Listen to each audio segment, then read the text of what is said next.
un espacio que para nosotros hoy es central en la disputa de la región, que tiene que ver centralmente con la comunicación. La temática de hoy es comunicación popular y lucha hegemónica, y para esto tenemos un invitado de lujo, un gran compañero, un militante del campo popular, Fernando Buenabat. Fernando es licenciado y doctor en Filosofía de la Imagen y de la Comunicación, Crítica de la Cultura, Estética y Semiótica, miembro del Consejo Consultivo de Telesur, integrante de la Red de Intelectuales y Artistas en Defensa de la Humanidad, investigador y docente en universidades como en México, Argentina, Venezuela, Bolivia, Ecuador, entre otros países, y a su vez recientemente integrante de la universidad creada en Venezuela, Internacional de la Comunicación. Nos va a acompañar moderando un compañero que viene trabajando con nosotros desde hace tiempo en el Seminario Internacional de Intelectuales y Académicos Progresistas desde el Paraguay, el compañero Hugo Ruiz Díaz Balbuena, doctor, abogado, analista y académico político, especialista en Derecho Internacional, Económico, Arbitraje y Contrato Internacional, Derecho Internacional y Derecho Comunitario Europeo. Bueno, le voy a pasar la palabra ahora a la compañera Fátima Rayo, integrante de la Biblioteca Popular Hugo Chávez Frías de Paraguay.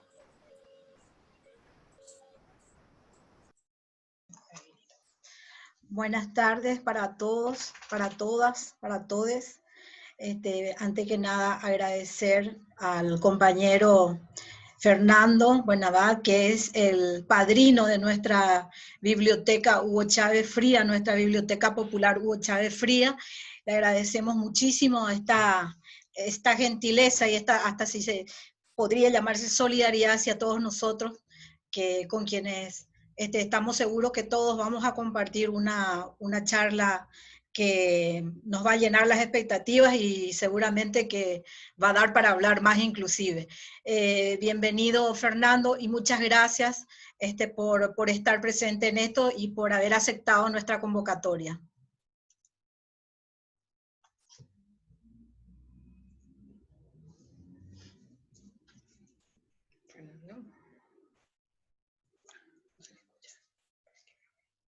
Entonces podemos dar inicio a esta charla. Hugo, si podés comenzar. Ahí ya le pedí que active eso. Hugo tiene su audio. Hugo tiene cerrado por eso. No sé, no activa su audio.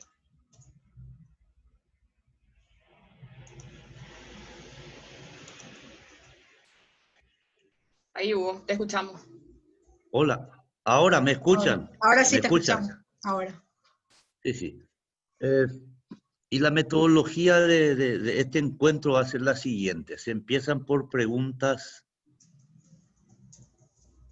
uno de los participantes, o yo, o cualquiera, de tal forma a que la dinámica se mantenga viva y podamos abrir un verdadero debate. Desde ya es un placer y un honor contar con su presencia, Fernando Buenabat. Y quisiera empezar por esta pregunta, ¿no? Lucha hegemónica, contrahegemónica, realmente,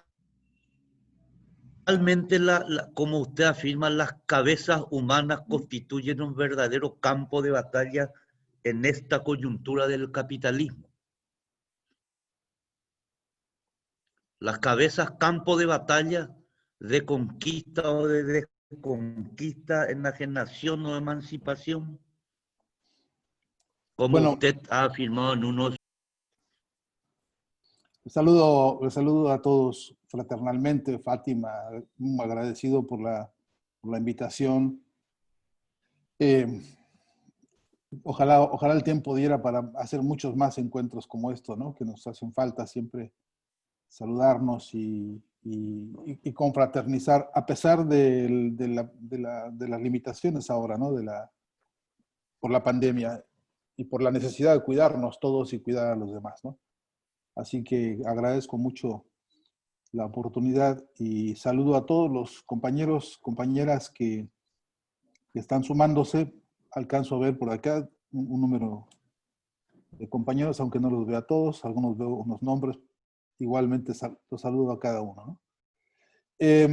Sí, creo que vale la pena en esta dinámica de exposición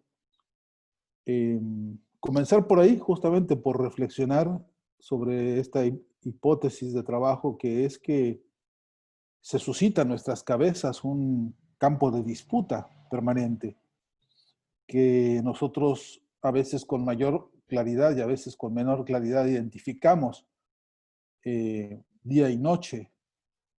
Hay tensiones a las que estamos sometidos porque, por ejemplo, uno de los frentes de esas tensiones en nuestra cabeza hoy le llaman fake news, ¿no? La vieja manía de engañarnos, de mentirnos, de suplantar la verdad, la realidad, los hechos, la vieja manía del capitalismo por esconder sus tropelías y luego hacernos creer que nos hacen un favor, choca en nuestras cabezas, en el interior.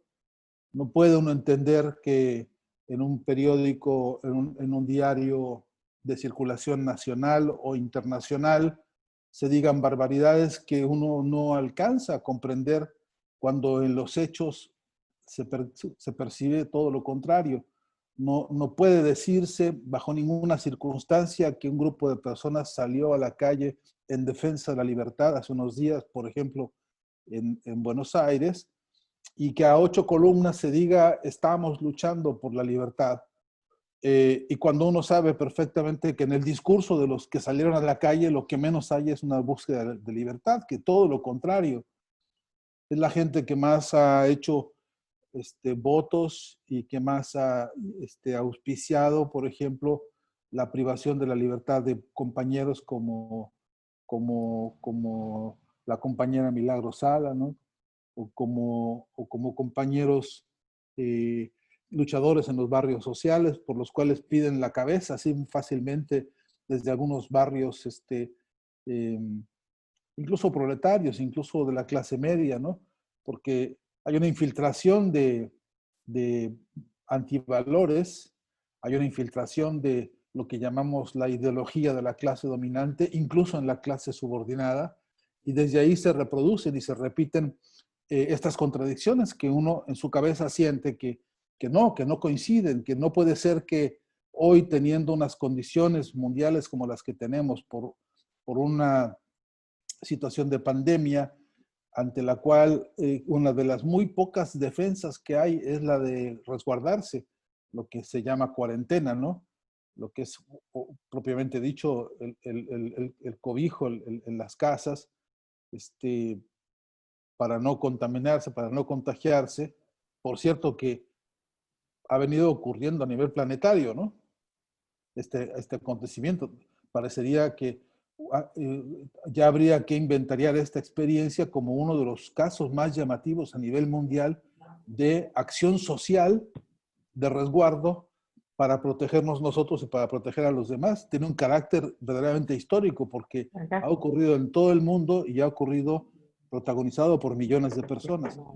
Que después uno escuche la manipulación sistemática de algunos voceros de los medios monopólicos, insistiendo en que ya no soportamos el encierro, ya no queremos más esto que es una dictadura, etcétera, etcétera, etcétera, se vuelve una contradicción en nuestra cabeza. Y ahí hay una pugna, una disputa que uno se hace todos los días y uno vive minuto a minuto, porque se pregunta a uno con toda razón, ¿qué será cierto? ¿Qué será mentira de esto?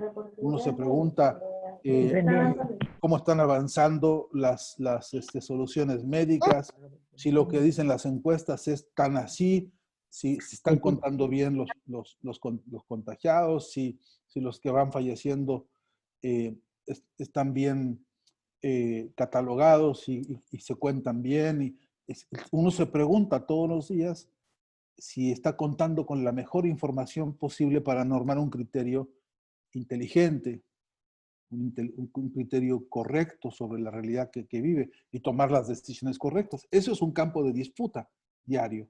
Entonces, sí, efectivamente, nuestra cabeza todos los días, y a veces pasa, yo no sé ustedes, pero a veces pasa que uno, esta disquisición permanente se la lleva uno al sueño y ocurre en lo que algunos expertos llaman el resto diurno, durante la noche, durante los propios sueños, que uno reproduce restos de lo que va oyendo en el día, a veces para mayor o para menor intranquilidad, incluso en el campo onírico, uno reproduce las preocupaciones y las angustias y los miedos que va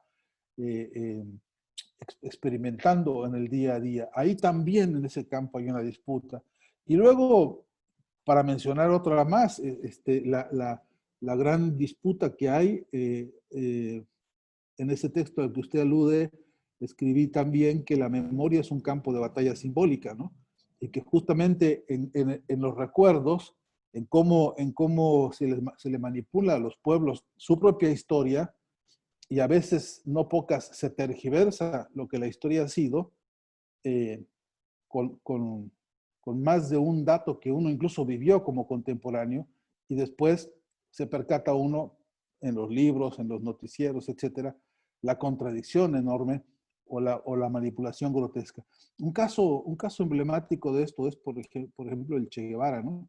Que hemos tenido, mi generación en México, aprendimos a saber de él, porque además de como argentino que cruzó un continente y que se fue formando a lo largo de esa ruta, que fue sintiendo a flor de piel la patria grande, y que llegó a México y ahí tuvo el encuentro magnífico con Fidel en la casa de Antonia, como bien lo recuerda siempre el Che, ¿no? de puño y letra suyo, y que sabe uno esa magnífica lucha histórica de un hombre que se hizo universal por muchas razones, incluso con todos los debates que uno quiere. Que después vengan a querer distorsionarle, sobre todo a la juventud, sobre todo a los más, digamos, los menos vinculados con esta generación que somos nosotros, y les digan, no, eso fue un asesino, fue un criminal, fue un esto, fue un lo otro, y entonces con un desparpajo verdaderamente irritante, como un acto de provocación que es, se plantea esta disputa con la historia, con la memoria, pretendiendo convencernos de que nosotros vimos equivocadamente lo que fue el testimonio de las luchas de nuestros pueblos a lo largo de las décadas recientes, ¿no?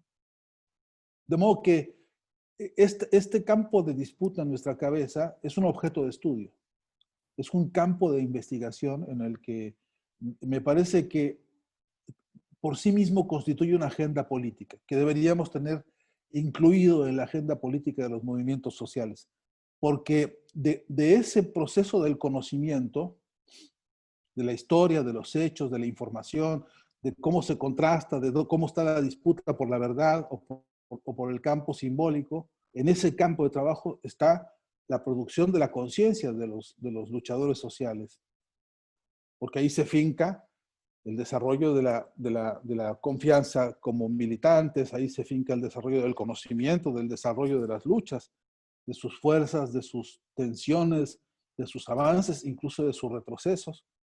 Y es crucial que nosotros tengamos en eso un permanente trabajo de análisis, porque son muchas las formas de manipulación y son muchas las formas de la distorsión que terminan en algún momento resquebrajando el gran patrimonio simbólico, incluso teórico y político con que contamos.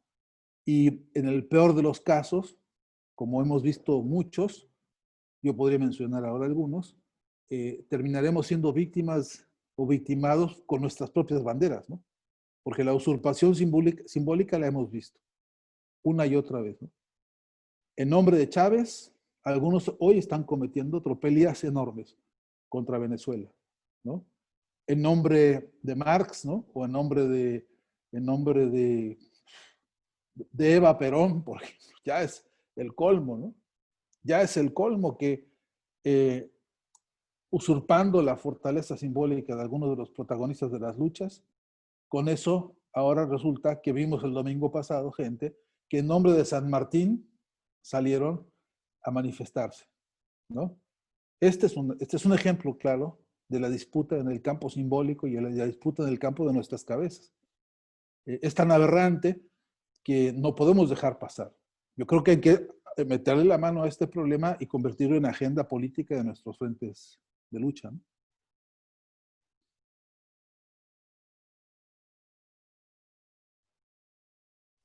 ¿Alguna pregunta?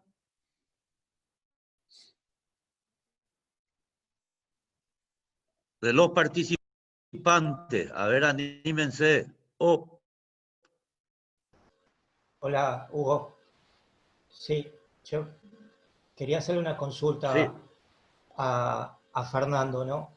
Digamos, a muchos de los compañeros que venimos de otras experiencias de comunicación con respecto a disputar el sentido, nos cuesta mucho interpretar y entender la comunicación hoy, ¿no? Que es rápido, que es dinámico, donde la mayoría de los jóvenes no consumen medios periodísticos, no consumen televisión. Entonces, ¿cómo logramos construir sentido y comunicación en un ámbito tan complejo y tan difícil para muchos de nosotros como por ejemplo Instagram, Twitter y todo lo que tiene que ver con videos cortos y toda esa comunicación que a veces nos resulta tan complejo? Es una magnífica pregunta esa porque, no sé, quisiera por lo menos dos palabras para todos los que no se enteraron de esta cosa que planeamos con Hugo Ruiz, que es que íbamos a trabajar esta sesión a partir de preguntas, ¿no?, que van surgiendo sobre la conversación para no producir una exposición académica que pudiera ser tediosa a estas horas, y que en todo caso mejor hacer una conversación lo más directa sobre preguntas generales. En fin, Hugo tiene por ahí seleccionadas algunas frases de textos míos como una guía, pero por supuesto que anímense si quieren presentar alguna pregunta o reclamación, por cierto, ¿no?, a lo que se está diciendo.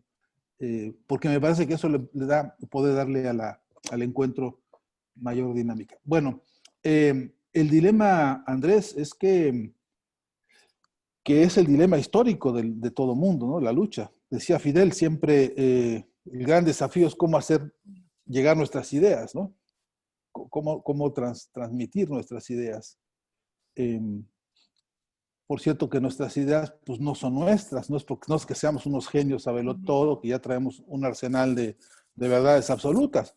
Nosotros aprendemos y sabemos que hay un conjunto de principios, programas incluso de lucha, que han sido extraídos de la herencia de otros programas y de otras luchas y otras experiencias, que son las que nos nutren, ¿no? Pero en esto la condición me parece indispensable es la palabra lucha. Y voy a poner un ejemplo muy brevemente, Andrés, sobre esto de dónde sacamos la comunicación. Hace algunos años, en una empresa de válvulas allá en Venezuela, los trabajadores desarrollaron una huelga, allá por los Teques arriba, ¿no? Una huelga. Y la ganaron los compañeros, la huelga. De modo que por el triunfo de la huelga, el juez se vio obligado a asignarles a estos trabajadores la huelga, la fábrica, que se convirtió en una cooperativa y que entonces, a partir del dictamen del juez, pasaba a ser cooperativa y pasaba a transformarse toda la empresa, ¿no? Un cambio importantísimo en muchos sentidos. Primero porque una victoria obrera, ¿no? Y luego porque se abría un espacio de desarrollo increíble para una fábrica de válvulas que se usan para básicamente la industria petrolera y otras aledañas. Solamente que ahí están las trampas, ¿no? El juez, que ya tuvo que dictar a favor de los trabajadores después de mucho tiempo, porque ellos juegan siempre con el tiempo, ¿no? Juegan a cansarnos, juegan a desesperarnos. Una huelga larga cuesta mucho a las familias, ¿no? Se desgrana a veces, ¿no? No todos los compañeros pueden resistir. O sea, es muy costoso para los trabajadores semejante experiencia. Sin embargo, muchos lograron, digamos, la consistencia moral y táctica, etcétera, para resistir. Bueno, llegó el día, llegó la hora en que el juez tenía que entregarles las llaves de la empresa, ¿no? Para que pudieran entrar junto con el acta de habilitación y todo ese papeleo, ¿no? Y formalidad, que era indispensable porque si se llegaban a meter un día antes, eran considerados invasores y podía echar abajo todo el trámite. En fin, todas esas triquiñuelas, ¿no? de las mafias judiciales que incluso perduran en algunos países, como incluso en Venezuela, ¿no? O perduraban hasta, por lo menos hasta ese momento. Y entonces, la pregunta que uno se hace por cómo hacer la comunicación, cuando yo digo tiene como respuesta la lucha misma, es que de pronto en el debate, en la conversación, en el encuentro con los vecinos, con el barrio, con la gente que acompañó el proceso de huelga, obviamente, y en la demora del juez, obviamente que empezó a cobrar un estado de desesperación el hecho de que entréganos las llaves, ¿no? de la fábrica. Y las llaves empezaron a convertirse en un símbolo importante de esa lucha, ¿no? Lo que en otro momento había sido otros conceptos que estaban en la conversación, etcétera. En ese momento apareció siendo las llaves. Las llaves. Queremos las llaves. Dennos las llaves. Total que los compañeros acabaron haciendo una obra de teatro. Lograron hacer unas llaves grandotas y acaba la llave y discutía la llave y con un candado y, ¿no? Y crearon una estrategia de comunicación que cumplía todos los requisitos de comunicación importantes, que es uno, era un proyecto de comunicación que entendía quién era su interlocutor, ¿no? Que era toda la gente del barrio, toda la gente de la lucha, toda la gente de la huelga, y además todos aquellos que ayudaban a sumar energía para las protestas, etcétera, ¿no? Y incluso los que ya estaban atentos a qué iba a pasar después, ¿no? Con la fábrica. ¿Cómo surgieron los diálogos de una manera tan natural, tan fluida, tan fresca? Porque era el vocabulario de ellos. Porque la obra de teatro necesitó música, ¿y qué música se iba a poner? No había gran discusión, era la música que se oía en el barrio, era la música que la gente incluso cantaba cuando aplaudía, cuando las propias marchas, etcétera. Es decir, había un acopio ya de riqueza simbólica en torno a esta lucha que se aprovechó para hacer esa experiencia de comunicación para ese objetivo concreto. No sé si estoy siendo claro, pero es una manera de ejemplificar que es de la lucha misma de donde sale la tarea comunicacional, porque a veces hay una ecuación compleja que es, nosotros no creamos medios de comunicación para ver si luego hacemos una revolución. Es que mientras se está haciendo una transformación social, ahí tienen que salir las herramientas comunicacionales para apoyar esa tarea. Ahora voy a referir a otro ejemplo, un poco más de otra dimensión, pero que tiene que ver con esto, que es aprender a observar racional y críticamente los elementos simbólicos de la propia lucha de los trabajadores. Ahí está la clave. Esa es, creo yo, la gran estrategia. Lo que no tenemos es el método. Lo que no tenemos es la escuela comunicacional que nos aprende a ser sensibles a ese campo simbólico para convertirlo en estrategia comunicacional. Ahí es donde estamos fallando, desde las academias, porque por eso la creación de la Universidad Internacional de las Comunicaciones tiene como objetivo reconocer el conocimiento existente, porque así como esta lucha, en todo el continente, ahora mismo hay cientos de luchas de trabajadores que ellos saben bien cómo están dando sus batallas comunicacionales en la escala que van pudiendo. Lo que está faltando, bueno, son tantas las luchas comunicacionales que hay en el continente, que lo que tenemos hoy es un archipiélago inmenso, pero inconexo. Les pido que pongamos atención, o los que tengan lápiz, apunten. Perdónenme el tono profesoral, pero es un archipiélago inmenso, pero inconexo. Porque no sería lo mismo este continente si una lucha como esa, de esos compañeros allá arriba en los Teques, en en, Venezuela, se hubiera convertido en un clamor continental. No sería lo mismo. Con ese lenguaje, con esa lucha, con esas llaves, si hubieran podido ser las llaves de un continente, ese juez no se hubiera tardado ni 15 minutos en dictar el fallo a favor de los trabajadores, porque hubiera habido una presión comunicacional de los pueblos a nivel continental, un clamor. Y eso es lo que nos falta, amasar clamor, construir clamor, porque estamos muy desunidos en materia de comunicación. Esa es quizá nuestra peor derrota hasta ahora. Por ahí nos han derrotado terrible. Pero la clave me parece que tenemos que proponernos como metodología de la acción comunicacional transformadora es que la base de la voz popular sea la que se escuche, pero con método. Y este es el asunto donde estamos en un callejón sin salida, porque lo que tenemos que hacer es ponernos a trabajar en el método de producción comunicacional a partir de estos caudales semánticos, ¿no? De estos caudales de contenido, que son las luchas mismas. Voy a poner el otro ejemplo, porque me parece necesario, aunque me extienda un poco, ustedes disculparán.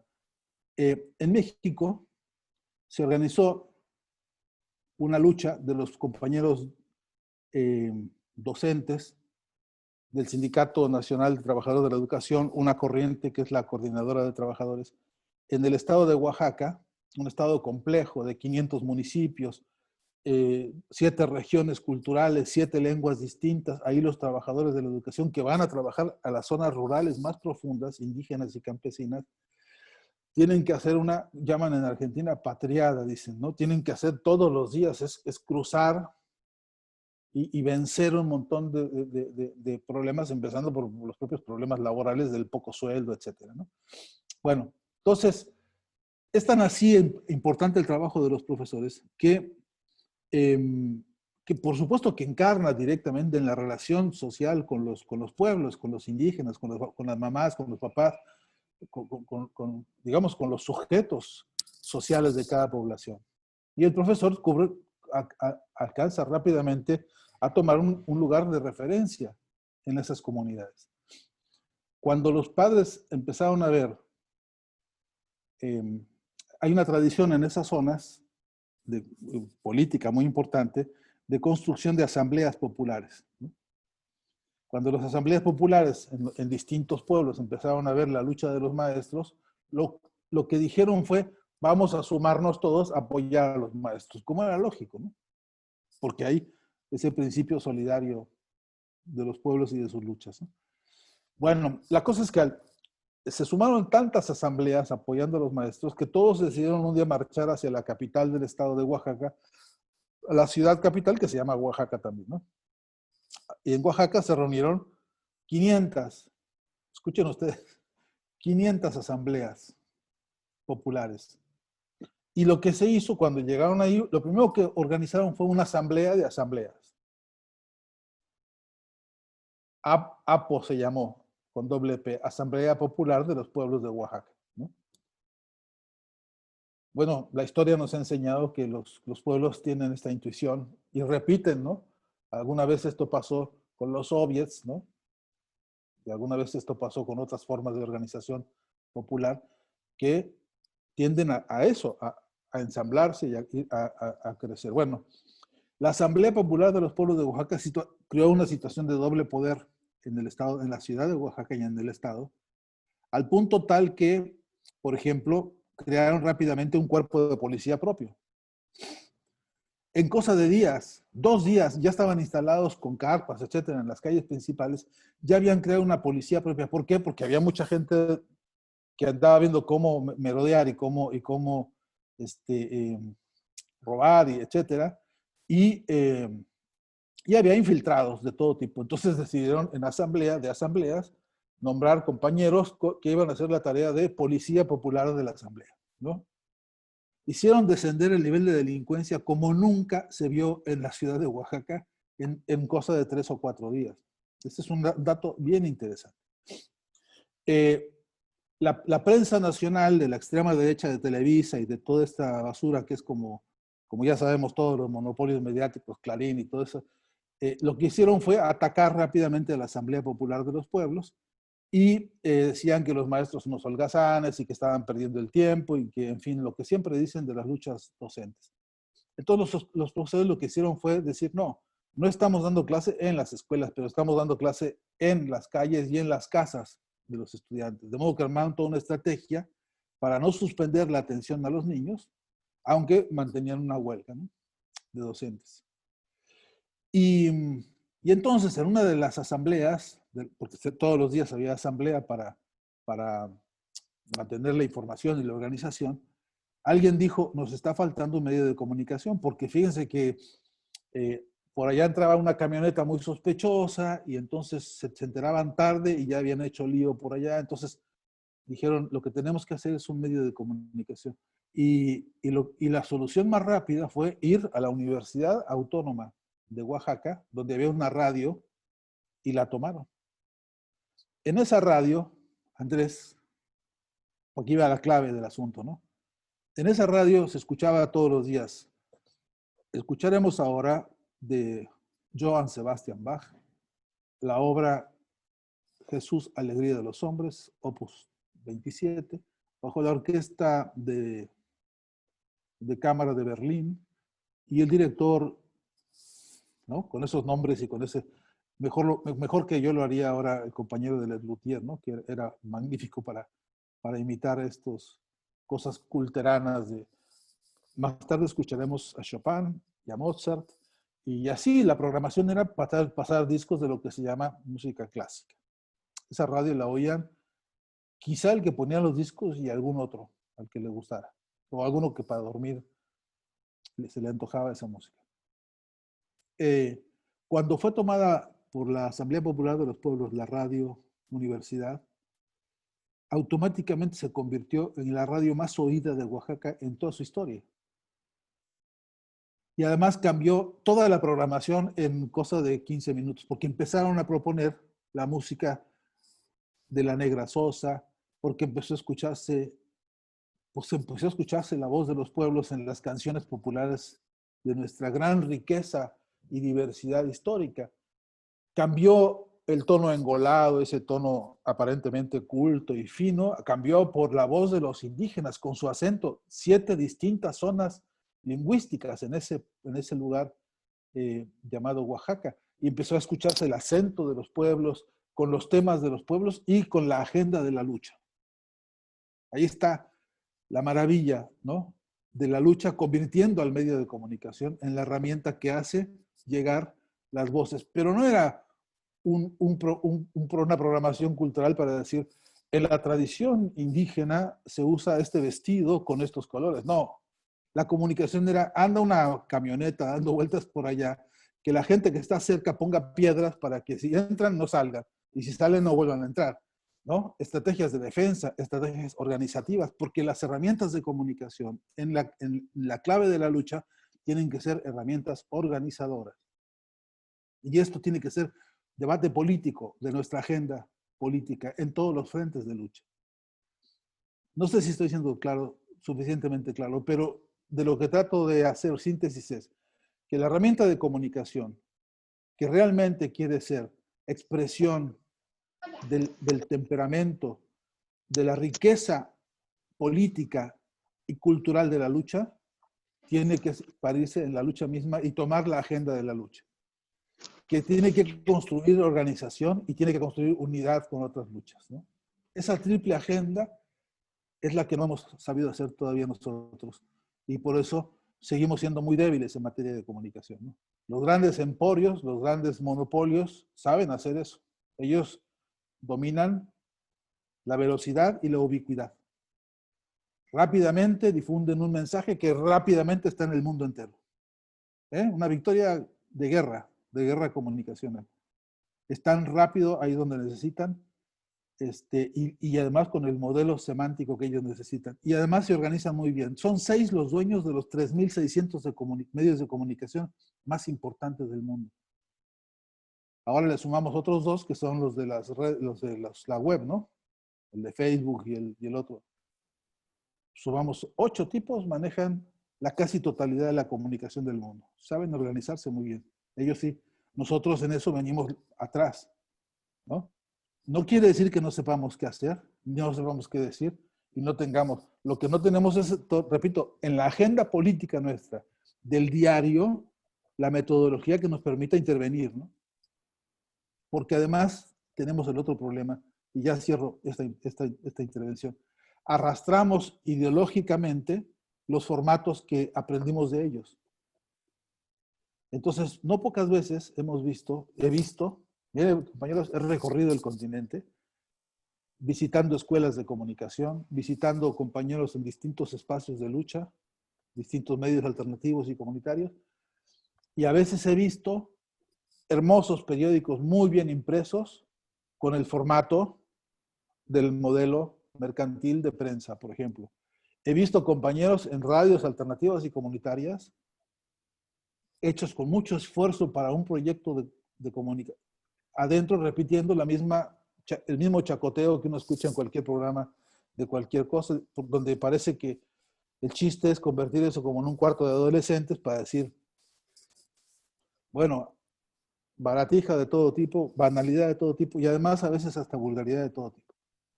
Entonces, si nosotros estamos tratando de construir herramientas propias para repetir el formato narrativo de ellos, hay un problema. Hay un problema grande que tenemos que aprender a discutir también como método, como agenda política. Y después construir los lenguajes nuevos. Porque este es el otro problema, ¿no? ¿Estamos a la altura de las luchas que vamos a narrar? ¿O vamos a narrar como narra cualquiera que narra un partido de fútbol?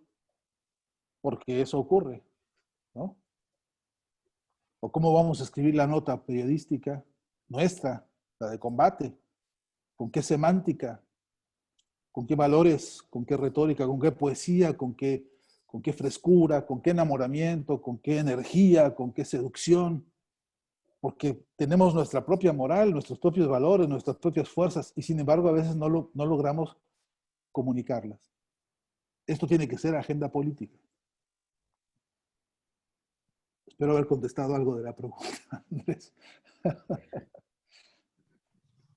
Estimo, Fernando, que hay otros más que quieren continuar Sí, con preguntas, por favor, interrogantes y cuestiones, ¿no? por favor, sí. Sí, quisiera hacer una pregunta, si se puede.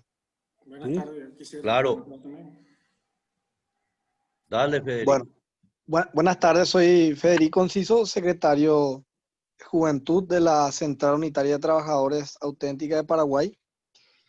Y justamente dentro de esta lucha hegemónica, escuchamos bastante esta idea de que se quiere instalar que la crisis actual, la crisis económica actual, es en realidad el resultado de la pandemia.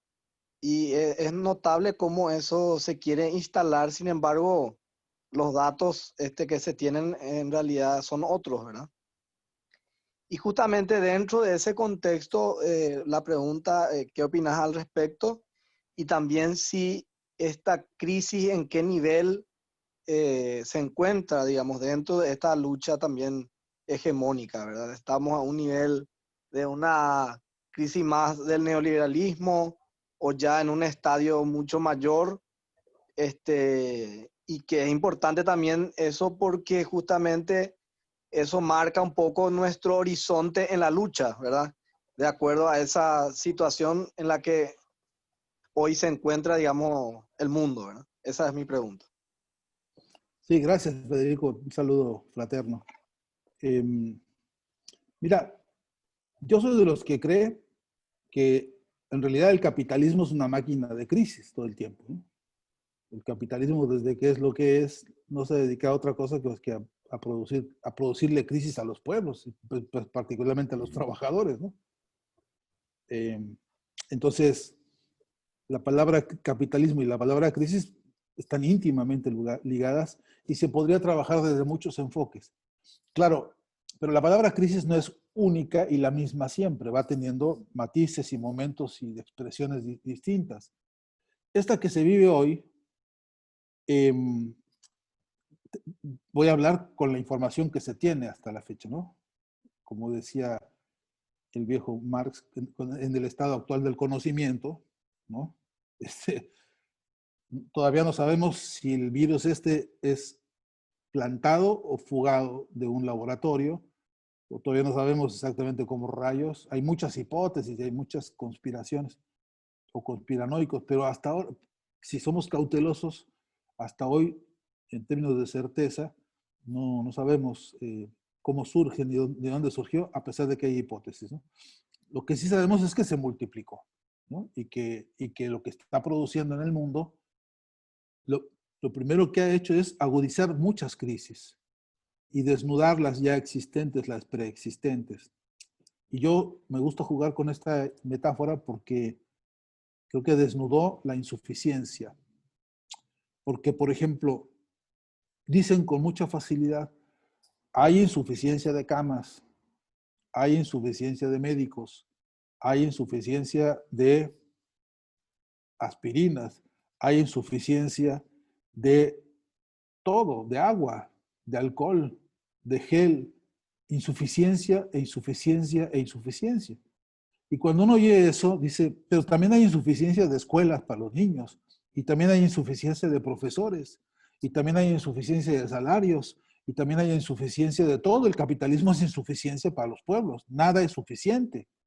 ¿Por qué? Porque intencionalmente el capitalismo lo que ha hecho es quedarse para sí lo suficiente, porque para ellos sí hay, ¿no? La suficiencia está ahí hasta el punto de la obscenidad, ¿no? Porque sería suficiente tener una casa, no una mansión con 40 caballos. Eso ya entra en el extremo, digamos, del derroche, de la obscenidad. Pero en términos, digamos, concretos, lo que esta crisis vino a hacer fue desnudar la insuficiencia y desnudar cosas que yo me pregunto y que creo que vale la pena algún día tener una buena respuesta, y es, qué casualidad que se tardaron. Por ejemplo, en Argentina decían, resulta que desde que empezó la pandemia hasta la fecha, se duplicó la infraestructura en salud pública, hospitales, camas, etcétera, etcétera. ¿Cómo que se duplicó en 8 meses? ¿Por qué no la duplicaron desde antes? No importa los gobiernos anteriores. ¿Por qué resulta que estamos en un retraso del demonio? Que cambiámosle de enfoque, no solamente el de sanitario, los otros muchos enfoques. Son insuficientes hasta los transportes públicos, por ejemplo, ¿no? Porque hay que ver cómo se viaja. En la periferia de la Ciudad de México, por ejemplo, 23 millones de habitantes, la gente viaja como sardinas enlatadas a la hora que llaman pico del metro, por ejemplo. Y es una obscenidad ver a la gente que se levanta cansada, extenuada de las friegas laborales todos los días para ir otra vez a subirse a un camión, a un colectivo, a un transporte, o a un metro, o a un trolebús, donde van como latas, como sardinas, ¿no? Aplastados con el riesgo del robo, el manoseo, bueno, todo. Y todavía 8 o 9 horas después o más, de regreso con la fatiga a distancias que son inmensas. Es insuficiencia absoluta por las condiciones del transporte para ir a trabajar, ¿no? No es que gente se vaya de vacaciones todos los días, es para ir a cumplir la tarea laboral. Insuficiencia de la que nadie se hace cargo, ¿no? Las empresas cómodamente esperan a que venga la gente a traer su mano de obra y no ponen 5 centavos para eso. Deberían, como ahora se está obligando a muchas empresas resguardar a sus trabajadores dándoles el transporte para que... Bueno, y así hay cientos de miles de ejemplos que permiten ver que lo que pasó con el coronavirus y está pasando todavía es que se está desnudando la propia estructura del capitalismo, lo que yo llamo la esencia inhumana de este sistema, al descubierto, a la vista de todos cada día más, ¿no? Ahora, el chiste es que no nos la escondan, que no nos la tapen, ¿no? Que no nos hagan como hace la televisión del Grupo Clarín, ¿no? Que nos quieran confundir la pandemia con la cuarentena. No es lo mismo. No es lo mismo. Ahora le echan la culpa a la cuarentena del problema económico. Sí, la cuarentena es la solución, ¿no? Pero en ese cruzadero de frases están los engaños, son emboscadas ideológicas. La palabra crisis puede ser una emboscada, ojo, ¿no? Mira, en México tenemos ahora mismo esta discusión. Ahora mismo porque viene un proceso electoral pronto. Y entonces ya salió una corriente de políticos que dicen, nosotros sí queremos garantizarle a todos los mexicanos las oportunidades que el pueblo necesita. Oportunidades de estudio, oportunidades de trabajo. Y entonces la respuesta política nuestra es, no queremos oportunidades nada más, queremos oportunidades y condiciones. Oportunidad para estudiar y condiciones para estudiar, porque no es lo mismo, compadre. Yo puedo tener la oportunidad de ser astronauta, pero no tengo condiciones. Me pueden decir, usted tiene la oportunidad de la justicia, pero no hay condiciones para la justicia, ¿no? Si tenemos países como México hundidos en la corrupción, ¿no? ¿De qué condiciones, de qué oportunidades me quieren hablar si no me explican cuáles son las condiciones?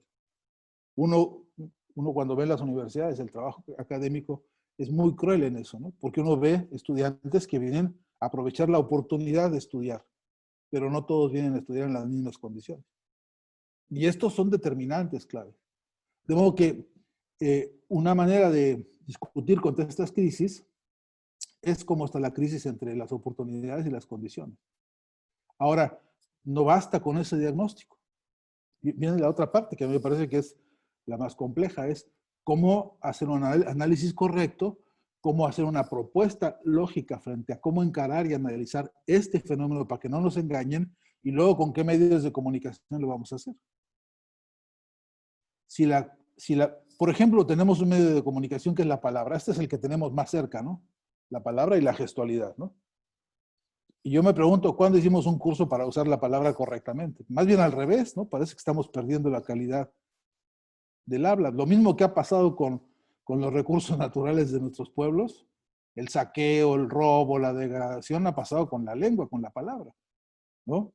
Pues ahora resulta que de las más o menos 35,000 palabras que habilitan al castellano en términos funcionales, se manejan 500 solamente, ¿no? O menos. Y luego abreviadas, ¿no? En la escritura de los textos en las redes está pasando estos fenómenos. Entonces, en términos de la preocupación por la comunicación, este medio que es el de la palabra, necesitaríamos rápidamente tomarlo en serio, rápidamente capacitarnos todos, porque ¿qué cosa es un militante social sino un agente de comunicación?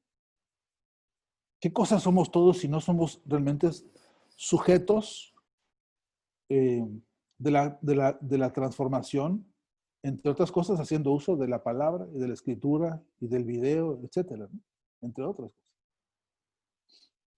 De modo que creo que para redondear la respuesta a esta pregunta, yo creo que tenemos que comprender la crisis desde sus muy diversas expresiones, hacer el análisis para no caer en la emboscada de creer que es la que ellos dicen, ¿no? Y luego perfectamente plantearnos la pregunta de, bueno, y ahora que yo pienso otra cosa respecto a esta crisis, ¿cómo la comunicamos, ¿no? ¿Quién es el interlocutor? ¿Con qué medios cuento? Y eso es el gran reto nuestro, ¿no? Porque justamente ahí es donde nos falla. Cuando digo nos falla, empiezo por mí y recorro el continente, porque de cabo a rabo, donde lo vemos, es una de nuestras debilidades más fuertes, ¿sí? Perfecto, muchísimas gracias. Están en la Sí, mira me gustaría. José Martínez, Cayo Sebastián, Ernesto Abad y Milay Guanche. A ver, que se proceda en ese orden, por favor, con preguntas bien precisas y concretas. Buenas tardes a todos. Yo soy el Adelante, José. Yo soy el general de brigada José Martínez Campos, del Ejército Bolivariano de Venezuela. Un saludo cordial para todos. Más que una pregunta, creo que es un aporte lo que quiero dar a este foro, debido a que, bien lo ha explicado el compañero Fernando, magistralmente ha dicho que el conocimiento ha penetrado nuestras culturas, las culturas de nuestro pueblo, y lo han hecho a través de un monstruo comunicacional hegemónico.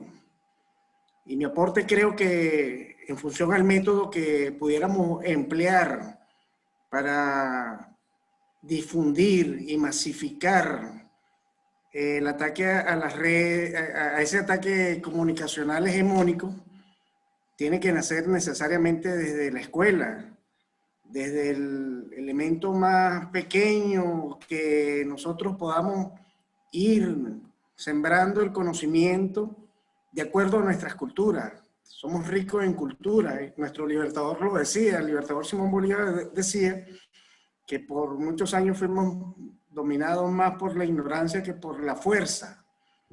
Y en este momento donde la guerra multidimensional está enfocada más al campo de batalla invisible o perceptiblemente invisible como es el cerebro, yo creo que una forma del método para profundizar el conocimiento tiene que nacer necesariamente en las escuelas, en los liceos, en las universidades. Desde la escuela más lejana hasta la universidad más renombrada debe profundizarse el conocimiento cultural propio de cada estado, de cada pueblo. Y de esta manera yo creo que podemos ir afianzando esa lucha al hegemón comunicacional que nos enfrenta a todo nuestro pueblo. Buenas tardes.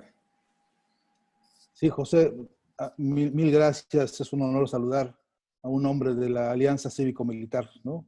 que es un emblema para toda la patria grande. Les debemos a ustedes la paz que tiene este continente, se la debemos a ese ejército. Yo siempre que puedo lo digo porque la gente en general no sabe lo que es la frontera esa con Colombia y el sacrificio enorme que hacen los soldados de la Alianza Cívico-Militar por mantener ahí a salvo a su país, y creo que habrá un día y una hora en que tengamos todos que acordarnos que ahí hay una fuerza moral y una fuerza militar haciendo muchas cosas por la patria grande. Así que un saludo muy grande, José.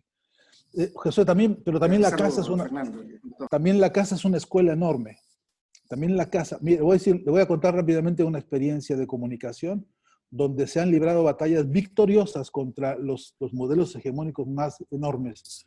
Lo que nos falta es unidad y multiplicación. Mire, allá en el Petare, yo tengo muchos amigotes en el Petare y bueno, ya un día les contaré por qué y cómo, pero ese lugar tan especial del corazón popular y profundo de Venezuela es el escenario de mil microrevoluciones muy importantes. Voy a decir una nada más, que me parece importante.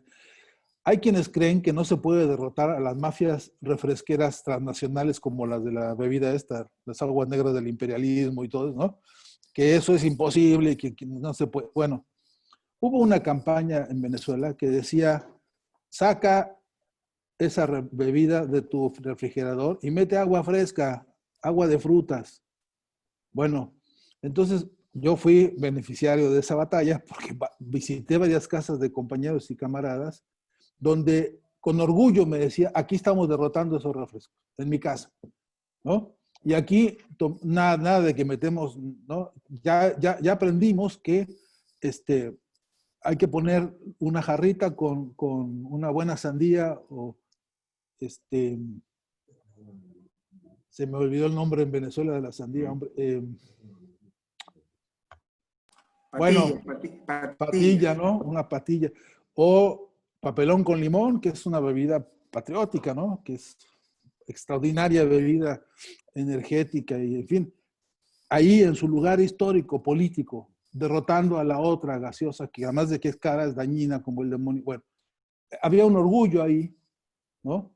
Y una actitud de resistencia, una trinchera cultural que parece intrascendente, algunos incluso dicen, bueno, es una anécdota, en una casa. No, es así como se construyen esas pequeñas, chiquitas, cotidianas, grandes victorias, porque los grandes ganadores, además de los papás de esa familia que tenían la virtud de la fruta ahí tomándola, estaban todos los niños de esa casa y y de algunas otras casas que venían azorados algunos a ver cómo estaban ahí tomando el agua esta mejor que la otra, y además pidiendo que en la suya se replicara la experiencia. De modo que yo pienso que son esas micro batallas, perdón, ni siquiera micro, son grandes batallas culturales, pero expresadas en esa gran escuela que es la vida cotidiana en la casa, ¿no? Es muy difícil para nuestro continente derrotar el alcoholismo, compañeros. En este continente, por razones de alcoholismo, la clase trabajadora va y entrega el salario entero cada fin de semana, y por esa razón, las fortunas en todo el continente que se gastan en alcoholismo, que después repercuten en la casa, con violencia intrafamiliar, con todos los problemas que eso implica, de mal ejemplo, de estado depresivo, del daño a la salud, del costo que tiene para la sociedad. Es un problemón del demonio. No hemos visto una sola campaña continental de ningún organismo de salud internacional contra el alcoholismo, por ejemplo. No se conoce. No hemos visto una sola campaña contra la drogadicción a nivel continental. Los organismos internacionales que tanto dicen que la lucha, ahora que tanto cacarean que Estados Unidos, que lucha contra el narcotráfico y bla, bla, bla, y contra el terrorismo, ni una sola campaña continental para luchar contra los capos de las mafias en todo el continente. Ni una solita. Qué raro, ¿no? Bueno, no es raro, pues lo digo como juego de palabras. Pero es verdad que en esta dimensión de las batallas de la comunicación que tenemos que dar, esas pequeñas microbatallas son muy importantes. Y yo he podido ver a compañeros organizando diálogos en la plaza que se llama del Petare, allá arriba, donde dan vuelta los colectivos, hombre. Ahí se juntan y ahí se discute. No le demos el salario a los tipos estos con que nos emborrachamos, ¿no? O que nos emborrachan. Si queremos tomar una cervecita que se toma porque se antoja, por el calor, etcétera, que no se vuelva eso el patíbulo del salario. Que no dilapidemos el producto del trabajo en este problema. Pero así como ese hay miles de problemas, ¿no? Entonces, en esos espacios hay microbatallas muy importantes que tenemos que aprovechar también para la lucha comunicacional, porque tenemos una agenda nuestra en eso, ¿no? La lucha contra el alcoholismo, la lucha contra la drogadicción, la lucha contra todos los abusos del feminicidio, compañeros, es un escándalo planetario. Es un escándalo planetario. Necesitamos parar a razonar todos en nuestra casa, en nuestro corazón, en nuestras familias, en nuestros barrios. ¿Qué vamos a hacer? No hay una campaña mundial que repudie esto y que esté organizada por ningún organismo internacional.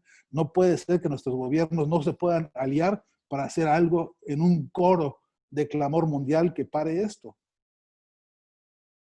No podemos estar de brazos cruzados ante la agenda de comunicación que nos está doliendo a nosotros, que nos está partiendo el alma todos los días. Sin hablar todavía de todos los otros temas que tenemos que hablar, ¿no? Tenemos que hablar de deudas externas, tenemos que hablar de modelos educativos, tenemos que hablar del fortalecimiento de la moral de los pueblos, del rescate de las culturas, del rescate de los patrimonios. Hay tantos temas de la lucha y de la comunicación, pero no tenemos las fábricas de contenidos que deberían ser cada uno de los frentes políticos, sociales. Cada uno debería ser una usina de temas y de contenidos. Saludos, José.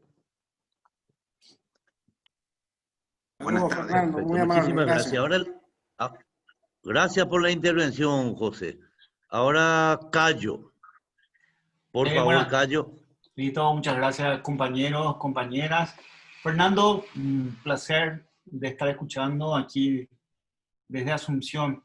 José, un tema que a mí me está últimamente bien preocupando, que es el asalto que hacen los medios hegemónicos a las redes alternativas de Internet.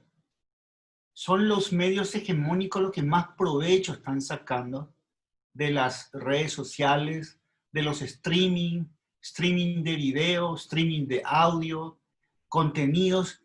Y ellos están acaparando con todo, embanderándose en una supuesta credibilidad. Que ellos dicen, bueno, tenemos miles que están mirando en este momento nuestro programa porque somos creíbles. Y los que estamos en los medios alternativos y los que queremos hacer una comunicación más independiente, dicen que no estamos, no somos creíbles.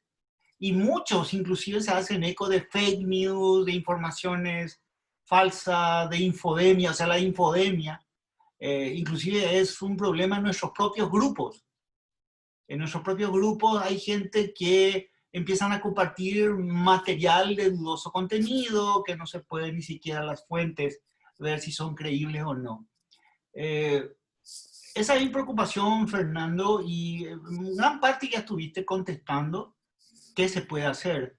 Más bien, ¿cómo podemos hacer más, ir recuperando, o por lo menos nosotros, entrar a recuperar nuestra supuesta credibilidad? Porque eso fue lo que la gente dice por nosotros, que ya no tenemos credibilidad. Y basta ver con algunas transmisiones que hacemos, apenas tenemos 100 o 200 oyentes, ya podemos estar muy contentos. Sin embargo, los medios hegemónicos tienen 1000, 2000, 3000, hasta 6000 oyentes. Y a mí inclusive tomo ese ejemplo que vos dijiste de que en la radio estaban tocando música clásica y compañía. En la película Buenos Días Vietnam, con este actor que ya murió, muestra también cómo el locutor de radio va y cambia el esquema y empieza a tirar comunicación que los soldados norteamericanos querían escuchar en ese momento. Entonces, eso también me hizo recordar ese ejemplo, cómo también se usa ese tipo de estrategias para poder llegar a la gente. Bueno, mi preocupación es esa, Fernando. Muchas gracias compañeras y compañeros. Sí, Cayo, gracias. Yo quisiera dos palabras sobre esto. Nosotros estamos obligados a construir autoridad moral, ¿no? Estamos obligados a construir la autoridad moral. Y de otra manera no se gana la confianza de nadie, ¿no? Entonces necesitamos que en nuestros argumentos tengamos siempre la fortaleza de la ciencia, la fortaleza del pensamiento racional, del pensamiento humanista, del humanismo objetivo serio, y luego la práctica coherente con lo que se piensa. No digo la práctica en abstracto, ¿no? De que mañana armamos la revolución. Pero hoy estaba compartiendo con unos amigos un video que a mí siempre que puedo lo veo, de un compañero colombiano que fundó el Biblioburro, se llama. Entonces se consiguió un burro y ahí con unas cajas montadas en el burro consiguió libros que le donaron de aquí y de allá, libros para niños, y arranca con el burro caminando por las montañas. Y ahí donde encuentra un pueblito se sienta con los niños y les acerca un libro. Y lo lee y lo disfruta, y los niños juegan con el libro, y alguna vez esos niños pudieron tener en sus manos un libro gracias a que llegó con su burro, ¿no? Ahora ya resulta que tiene dos, ¿no? Un burro y una mula, porque ya ha ido creciendo. Llevando más, ahora lleva algunos juguetes literarios. Pero yo decía, cuando la gente se decide a tomar acción, lo primero que destruye son las excusas, ¿no? Se acabaron, que no hay pretextos. Yo voy y me llevo mis libros, así sea en burro, ¿no? Entonces, yo creo que esta es una condición importante en la conciencia de la crítica que hay que hacernos, la autocrítica necesaria que hay que hacernos sobre la tarea de la comunicación, porque es verdad que en las redes sociales lo que abunda es la banalidad, la grosería y la vulgaridad, ¿no? Si hacemos un balance de lo que es Facebook o Twitter en la masa de la información, no son más que emboscadas para sacarnos información a nosotros. Yo digo que es el Facebook y el Twitter son el nieto del confesionario, ¿no? En alguna época la gente iba, o todavía se usa, ¿no? Que va la gente al confesionario y le dice al confesor, oiga, me dice que me porté bien, me porté mal, hice esto, hice lo otro, y el otro le dice, bueno, mire, rece, haga, etcétera, etcétera. Entonces ya esta persona va y le aporta toda su información al tipo, que lo que hace es recoger esa información, y después, ¿qué hace? ¿Ustedes creen que se la queda callada? Después, cuando hay reuniones con los superiores, ahí se comparte esto y se discute y se dice, mira, ojo que está proliferando el amaciato en el barrio, ¿no? Ojo que están más borrachos ahora en el barrio, ojo que está pasando, se están robando más cosas. Ellos tienen un termómetro informativo que recogen directo de la gente que va y les pone la información en el oído, literalmente hablando, ¿no? Eso mismo pasa con Facebook y cada vez que uno le da clic a una cosa, ellos recogen toda esa información y forman lo que ahora se llama el Big Data, ¿no? Nosotros somos los que le vamos a proveer. Pero resulta que no solamente es lo que pongo como lo que me gusta, incluso cómo muevo el ratón, ¿no? Si lo muevo más para la derecha, más para la izquierda, más para arriba, más para abajo.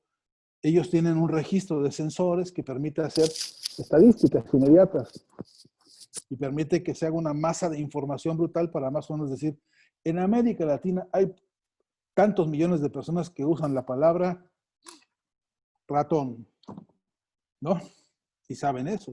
Y son datos que después a ellos les sirve para crear lo que llaman modelos de mercado para vender a las agencias de publicidad, que son básicamente el otro frente de la batalla de las ideas, ¿no? El otro frente de la lucha simbólica y semiótica, donde está el fanatismo de la mercancía queriendo enchufarnos en la cabeza permanentemente. Porque después de todo, de lo que se trata este sistema es de que ellos tienen en la bodega millones de mercancías y quieren enchufarnos a nosotros, ¿no?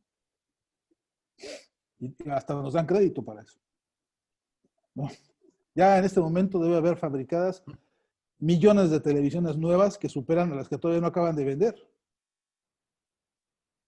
Entonces hay lo que se llama crisis de sobreproducción, y menos en condiciones como las que hay ahora en el mundo, ¿no?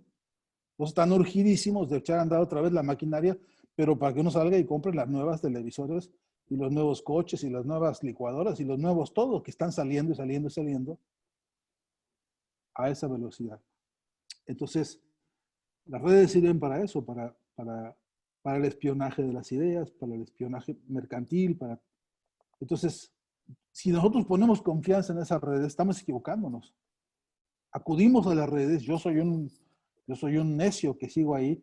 Yo estoy en Twitter porque me convenció mi querido amigo Hugo Chávez. Él fue el que me dijo, ándale, que no sé qué, y ahí junto a él hicimos la cuenta, la que yo abrí, porque él decía, mira, donde haya un pequeño resquicio que por ahí uno pueda filtrar una idea y haya otro que la oiga, hay que hacerlo, ¿no? Y tenía toda la razón, ¿no? Al principio no se oía el micrófono, pero miren, aquí lo tenemos a mi comandante acompañándonos en esta escultura hermosísima. Y él decía eso. Mira, compadre, decía, ahí donde haya una llamita, por chiquita que sea, de espíritu rebelde, ahí hay que ir a ver cómo le ayudamos para que se haga más grande. Ahí donde haya un pequeñísimo gesto, ¿no?, de lucha, ahí hay que ir y aprovecharlo mientras se pueda, porque estamos en una situación de táctica de lo que llamaba Humberto Eco de guerrilla semiótica, ¿no? Entonces nos metemos al territorio de ellos, que se llama Twitter, Facebook y todo eso, Instagram y todo eso, pero vamos con nuestro discurso a plantárselo ahí. Y nuestro discurso es, hay que salvar a los seres humanos y al planeta, nos urge. No estamos pidiendo tanto. Queremos vivir con dignidad. Queremos vivir con decencia. Decía mi comandante, querido amigo Hugo Chávez, ¿no? Decía, no queremos sobrevivir, queremos vivir viviendo con calidad. Entonces, ahí donde se pueda, así se llame como se llame, la red social, aprovechémosla y vayamos con esa semillita a ponerla. Capaz que un día de esto sale un arbolote, ¿no?, enorme. Como ya debe haber sembrados. Decía Hugo Chávez que nacía un bolívar cada tantos años. Yo creo que ahora ya hay sembrados como 5,000 bolívares, porque están saliendo los nuevos liderazgos de la fertilidad de ese país, como Cuba, como Nicaragua, como como todo en todos los pueblos donde hay luchas, y no es que yo ahora quiera pecar de optimista, es cosa de echarle matemáticas al asunto.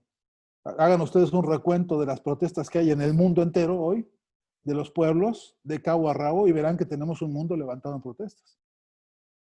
Sáquenle cuentas de Estados Unidos, si no hay que ir muy lejos. Ahí, bueno, con el ejemplo de cómo está ese país hoy levantado en protestas, ¿no? No sale en la tele, no lo dice nadie, pero ahí hay miles y miles y miles y millones de personas que están hartas de ese modelo y que no quieren saber más de la obscenidad que ha sido ese país, gastándose el dinero de la gente en armas y en matar gente en el mundo. Hasta allá de eso, hay un nivel verdaderamente de hartazgo, aunque lo digan con torpeza, aunque lo digan con dificultad, aunque la conciencia no esté suficientemente clara contra el capitalismo, etcétera, el descontento que los pueblos sienten es una masa importante que empieza a producir y a transformar. Miren ustedes a México, hace 2 años, ¿quién se imaginaba que iba a pasar lo que está pasando ahora, ¿no? Y no es que sea el paraíso terrenal, pero es que está progresando la decisión de un pueblo que dijo no más, y ahí avanza. Y si nos vamos así de Estados Unidos, México, Centroamérica, donde hay levantamientos de protestas por todos lados, si nos vamos así hasta en el Perú, bueno, Belice, compañeros, en Belice tenemos protestas importantes. ¿Cuándo se había visto? Belice. Bueno, la dignidad de esos pueblos también está levantada. Por ahí pasaron todos los imperios, haciendo todos los desastres que se pueden imaginar. Si hacemos ese retrato aritmético, matemático del continente, levantando más o menos un censo del malestar social, nos vamos a dar cuenta de que algo anda fallando en el método nuestro, que no nos estamos impulsando con ese malestar para construir más conciencia y más movilización, ¿no? Y yo pienso, Argentina acaba de vivir, no han pasado unos meses, que este país le mandó así al traste el proyecto neoliberal de Macri, ¿no? Increíble, de estrategia política de Cristina, y bueno, no hay político serio en el mundo que no esté dispuesto a reconocer que lo que estaban planeando, le metieron $50,000 millones del Fondo Monetario Internacional y otros 50,000 para que ganara las elecciones estos inútiles y fueron incapaces, porque hubo un pueblo que dijo no.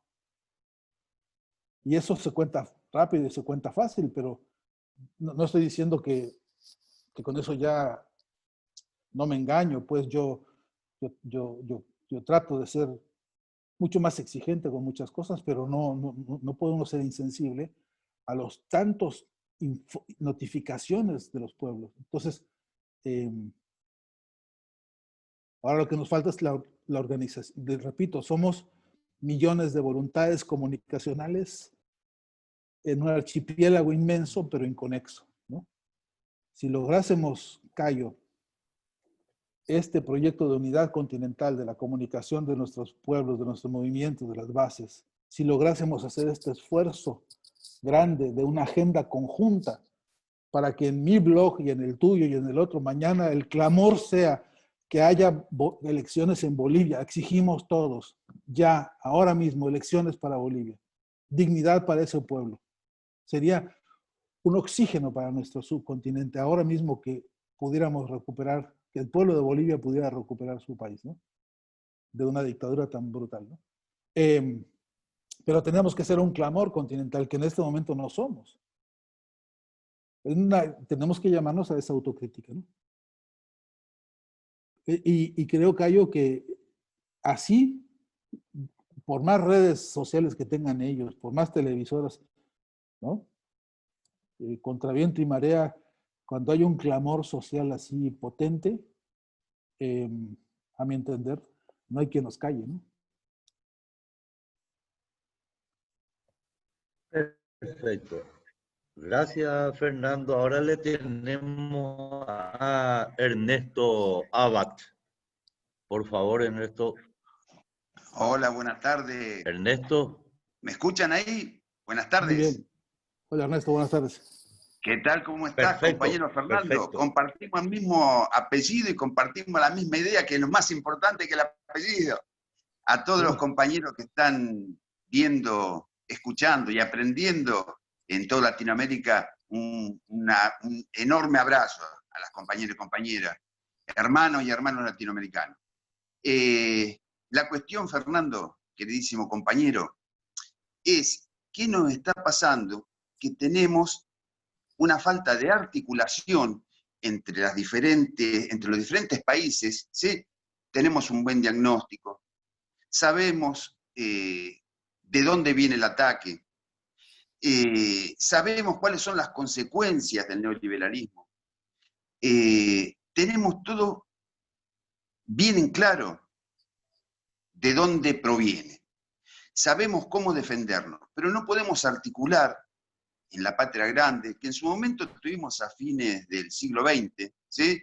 Con el compañero Chávez, y unas felicitaciones ahí y el reconocimiento al militar que está a pie, con rodilla a tierra, aguantando el avance del imperialismo. ¿Por qué no podemos articular esta cuestión comunicacional? Nos encargamos solamente de la parte mirándonos el ombligo, ¿sí? Mientras que la derecha tiene una respuesta inmediata a cualquier cuestionamiento que se le hace al sistema. Está muy bien en claro esta cuestión que vos decías, nos confunden cuarentena con pandemia. Nosotros parece que no tuvimos una respuesta, no tenemos una respuesta regional. Tenemos el mismo problema, siglo XIX, que los ferrocarriles nuestros están interconectados con trochas diferentes. No podemos llegar de un país a otro, o no se podía llegar de un país a otro, mediante el ferrocarril. Lo mismo nos está pasando con las comunicaciones. Estamos inmersos en lo particular de cada una de nuestras naciones, en lo particular de cada uno, y dentro de la nación, de lo regional.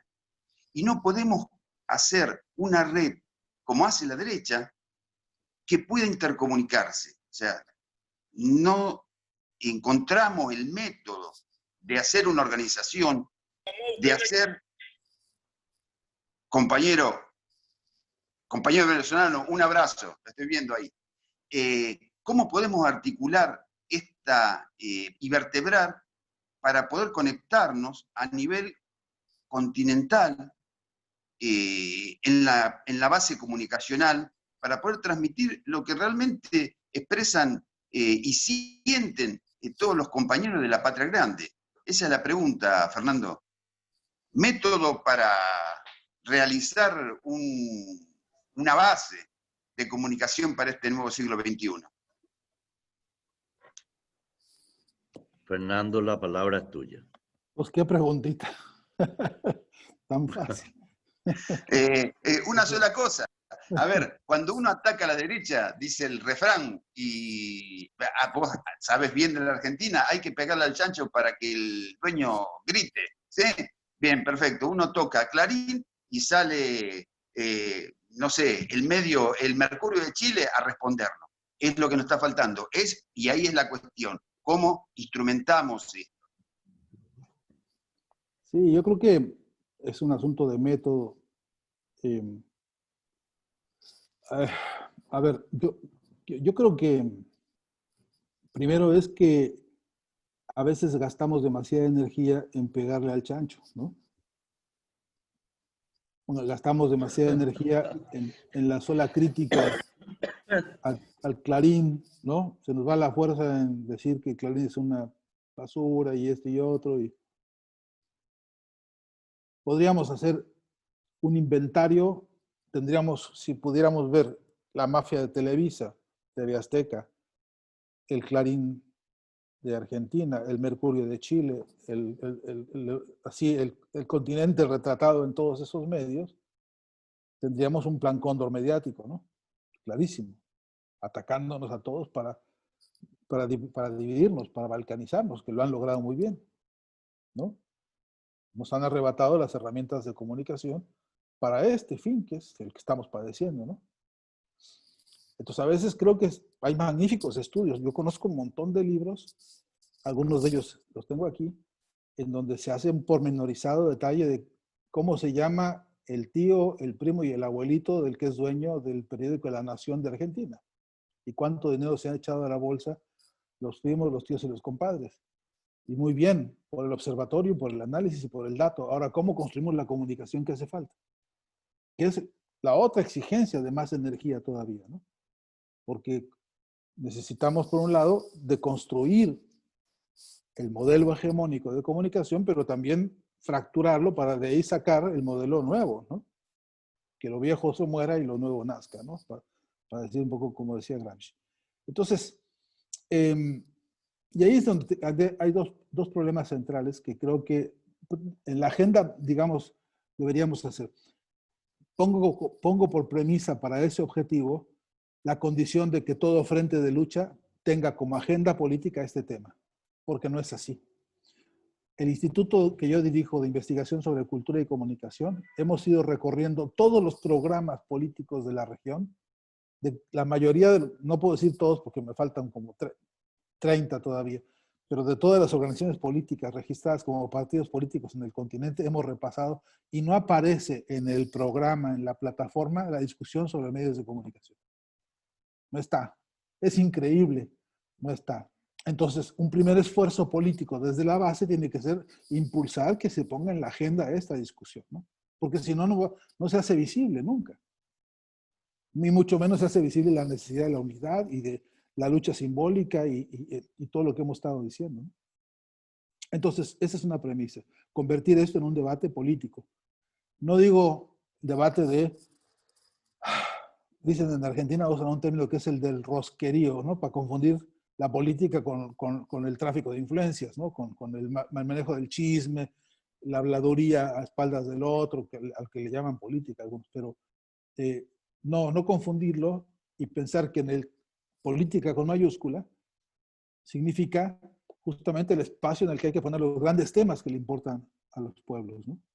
Y este es uno de esos grandes temas. Bueno, y saldado esto, que es un trabajo largo por hacer, además viene el siguiente, es el problema de la soberanía semántica, la independencia semántica. Porque si nosotros cuando tengamos un medio de comunicación, este debate lo tuvimos en Venezuela un día, cuando el comandante Chávez dijo, no le renovamos la concesión a RCTV, punto, se acabó. Ah, bueno, la pregunta es si mañana qué ponemos. No, porque ahora el problema es que qué programación vamos a poner que sustituya la telenovela de la tarde de la señora, porque la señora en la tarde va a extrañar su telenovela. Y con todo derecho. Y nosotros no hemos sabido hacer las mejores telenovelas que las de ellos. Y que podríamos, que tenemos magníficos escritores y directores que podrían estar haciendo, digamos, la telenovela, eso, basada en literatura, en serio, ¿no? En payasadas melodramáticas. Entonces, bueno, pero también hay que modificar todo el cancionero, porque ya basta de canciones de amor y contra de ellas, y de frustraciones, y de derrotas, y de traiciones, y de crímenes. Estamos infestados en el continente de que nos han manipulado la educación afectiva, la educación de los afectos a través de las canciones. No, ya basta de eso. Y tenemos que hacer una gran transformación semiótica del cancionero. Por suerte, Cuba nos ha regalado, y tantos pueblos nos han regalado ejemplos maravillosos de por dónde hay que caminarlo, ¿no? El corrido mexicano que logró hacer alguna vez el noticiero diario de la revolución cantada, ¿no? Es decir, hay experiencias para reconducir una transformación semántica con estos medios. Y luego la gran discusión que es la discusión industrial y tecnológica, porque nosotros no fabricamos un solo tornillo de la tecnología que usamos para la comunicación. Anda que se te ocurra ahora decir, yo quiero ser director de cine, anda a comprarte una camarita. Si consigues los dólares al precio que... Y luego, ¿dónde te la consigues? En fin, ¿no? Suponte que logras matar todos los demonios para que tengas tu cámara en tu casa. Dentro de 6 meses tu camarita está descontinuada. Porque están pensadas para eso, para que dejen de servir en X meses y te compres la nueva. Pero no te quiero decir el drama que es que te falte un cablecito que se te perdió, porque ya no lo vas a encontrar en ningún lado, ¿no? Y a menos que vayas al mercado negro y a esos lugares donde... Lo mismo pasa con los micrófonos, lo mismo pasa con... En fin, la tecnología toda 3 niveles de tecnología son las que nos dominan. Satélites en el espacio dando vueltas, miles de satélites, estamos así embolsados en satélites, redes de comunicación y medios, instrumentos y tecnología para la comunicación terrestre, y luego submarina tenemos una cantidad de tecnología que es por donde transita realmente el Big Data, ¿no? Toda la base de información de los bancos, del Twitter, del Facebook, son caños así por los que transita por vía submarina toda esa información también, ¿no? Y no tenemos control sobre todo eso. Nosotros estamos condenados a ser, mira, no quiero proponer un cuento de ciencia ficción, pero si nosotros tuviéramos que poner el número de dólares que gastamos anualmente en materia de tecnología para la comunicación, todos nuestros países, sería un número monstruoso, transferido así directo a los que fabrican. Y no hemos invertido ni el 1% de ese dinero en desarrollo de tecnología propia. Podríamos. Y deberíamos. Y sin embargo, no hay desarrollo en eso, para tener soberanía tecnológica. Pero ni siquiera eso, además no hemos desarrollado otras tecnologías y otras formas que nos permitieran construir alternativas que podríamos también, ¿no? Así que esa es otra capa del problema, ¿no? También, para ver cómo logramos pensar esto de la unidad. Pero está la otra opción en la que sí podemos hacer, por lo menos el esfuerzo inicial, que es este que estamos haciendo. Ya podríamos hacer de este encuentro un acuerdo político que dijera, un día, pronto, ojalá, ponemos una sede de la Universidad Internacional de las Comunicaciones en Paraguay. Y luego ponemos otro en Argentina y otra ponemos otro en México, ¿no? Y juntamos fuerza, organización política para poder dar base y hacer talleres a nivel específico y ver en Paraguay, ¿no? A ver, necesidades urgentes. En Paraguay, estoy seguro que faltan guionistas. Estoy seguro porque faltan en todo el continente. Gente que haga un buen guión para una serie televisiva o para un programa, siquiera, ¿no? No tenemos noticieros de los pueblos, pues. Necesitamos generar los grandes, importantes noticieros de las luchas nuestras. Apenas y con trabajos tenemos al Telesur, que fue una lucha titánica, ¿no? Todos los días. Bueno, ya tendríamos que haber inventado un sistema de réplica de Telesur.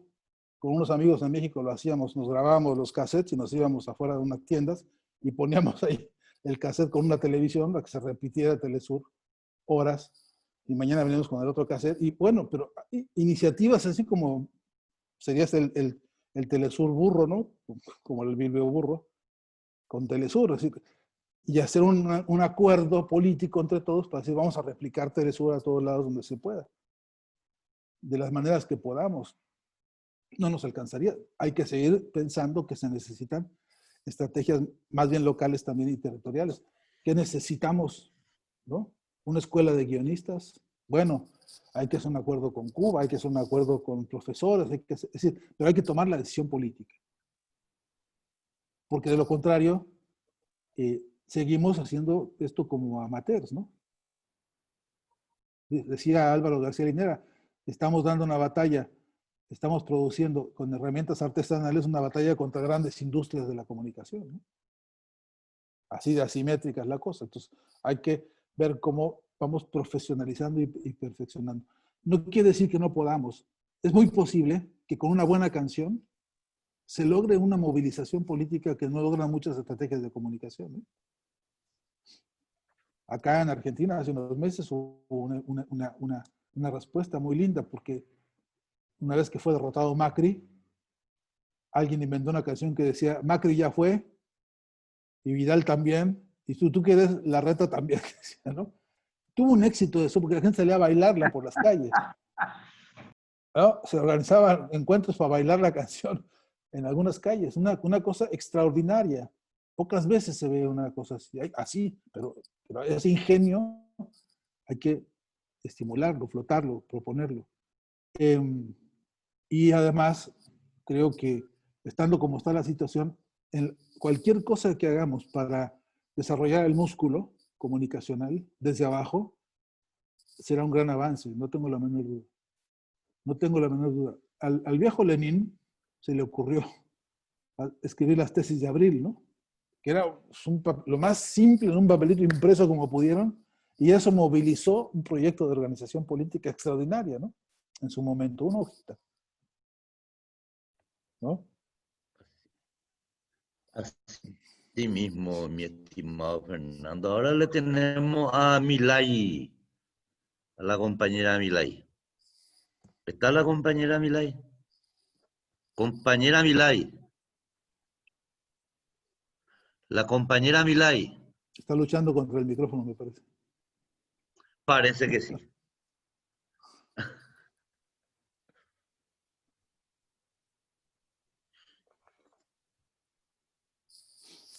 Parece que se... En todo caso, Guillermo Frisón, hasta que Buenas regrese la tardes. compañera. Guillermo.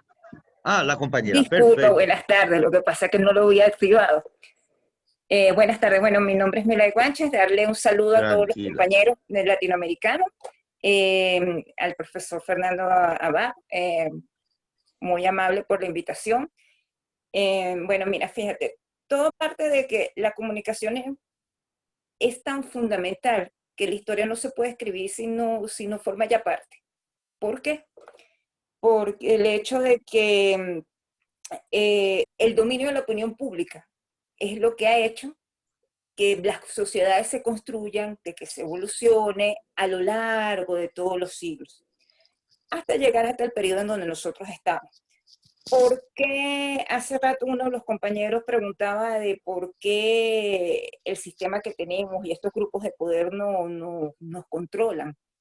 Fíjate, nosotros todos lo tenemos claro de que ellos son un grupo pequeño, pero que tienen gran poder económico, político, militar, en todos los ámbitos de la vida cotidiana del ser humano. Sin embargo, ¿por qué nosotros no hemos podido lograr la cohesión social? ¿Me escucha? ¿Qué dice la Sí. banda? Sí, sí, muy bien. Solo castrochavismo, Chávez. Disculpe, me parece que hay varias personas al mismo tiempo. Continúe, compañera. ¡Viva la revolución! ¡Venceremos! Disculpen que me parece que hay varias personas al mismo tiempo. Disculpen, hay interferencia. A ver, los administradores o la administradora, por favor. Sí, por favor. Por favor. Yo creo que es que no invadieron, ¿no? Por favor. Malditos comunistas.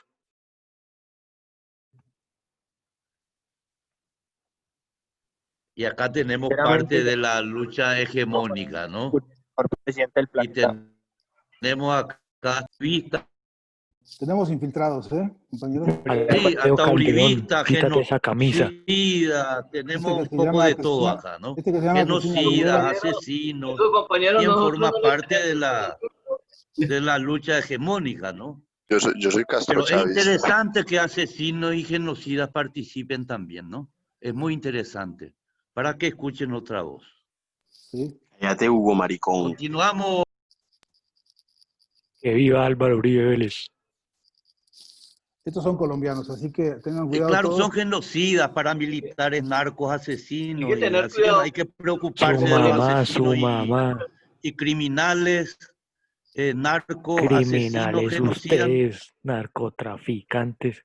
narcotraficantes, asesinos, violadores de niños y niñas, paramilitares. puedes No hay bloquear. que preocuparse. Siléncienlo porque esta gente, el único lenguaje que conoce es la bala. Pero si Siléncienlo. Castro también viola como un Yo hijo lo de madre. estoy monitoreando y los tengo registrados para la denuncia después, ¿eh? Así que Claro, pues, monitoren y acá después, claro. acá tenemos la manera de ver. Tengo la IP de cada uno. Buenas tardes, ¿me escuchan?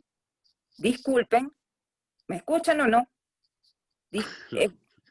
Disculpa, que me parece A que ver si la hay unos compañera saboteadores. Milay continúa. Disculpa, lo que pasa es que hay Si la unos compañera saboteadores, Milay porque, continúe.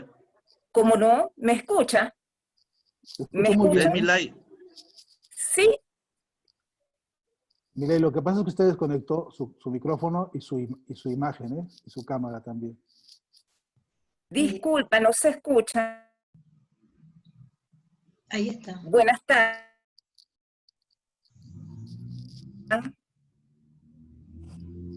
¿Aló? ¿Me escuchan? Buenas tardes. Sí, sí. Miren, me parece que hay unos saboteadores, eso nos dice la magnitud de lo importante que estamos conversando. Cierto. Bueno, como les venía explicando, la razón por la cual nosotros no hemos logrado la unión o cohesión social es porque Por feos, esas corporaciones mediáticas actúan como una especie de enjambre con los demás conglomerados industriales, es decir, de alimentos, transporte, medicina, salud, bélico, todo. Ellos operan completo como si fuera un enjambre de abejas, tal cual. De esa manera es que logran crear una pseudo realidad donde ellos te dicen que ellos te proveen de todo, siempre y cuando los pueblos actúen en función de sus intereses.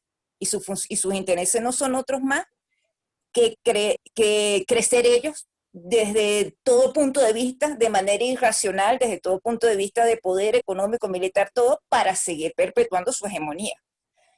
Cuando ellos te crean esa pseudo realidad, el cerebro inconscientemente actúa como una especie de estado de conformismo, de comodidad, por así decirlo, y ese estado de conformismo y comodidad es el que hace que las personas les cueste ver más allá, de ver de que todo lo que están poniendo alrededor es simplemente para de manera tendenciosa manipularte a que nosotros todos caigas en la tentación de querer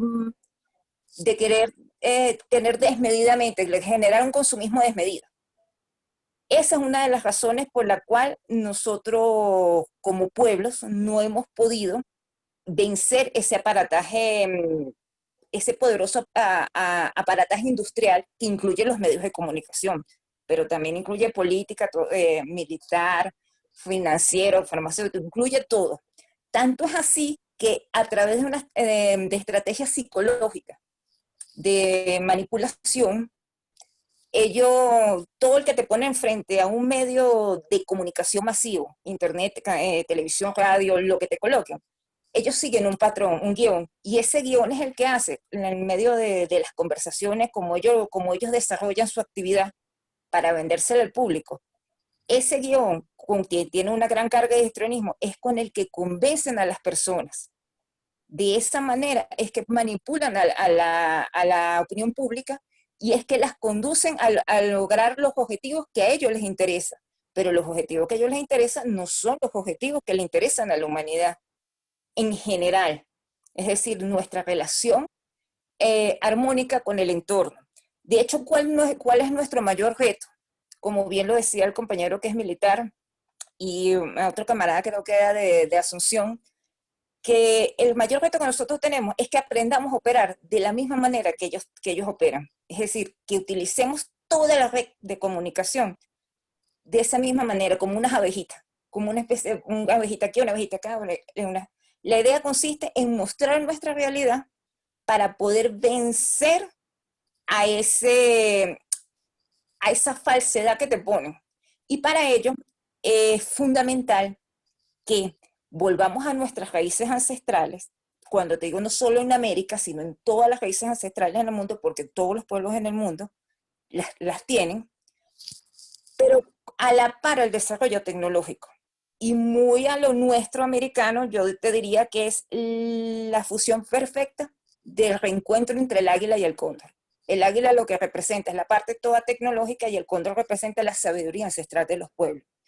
Cuando nosotros tengamos un equilibrio armónico entre esto, una relación armónica de nosotros como seres humanos con el entorno, con las propias comunidades, con los propios pueblos, manteniendo la tradición oral, de esa manera es que nosotros podemos vencerlos. Mientras tanto, bueno, es lo que vamos haciendo. Pues, y fíjate que el gran esfuerzo que hace la Universidad Internacional de las Comunicaciones, que han hecho varios gobiernos, por ejemplo, el gobierno de Venezuela, que a nivel constitucional desde el año 99 se democratizan los medios públicos, se democratizan los medios de comunicación.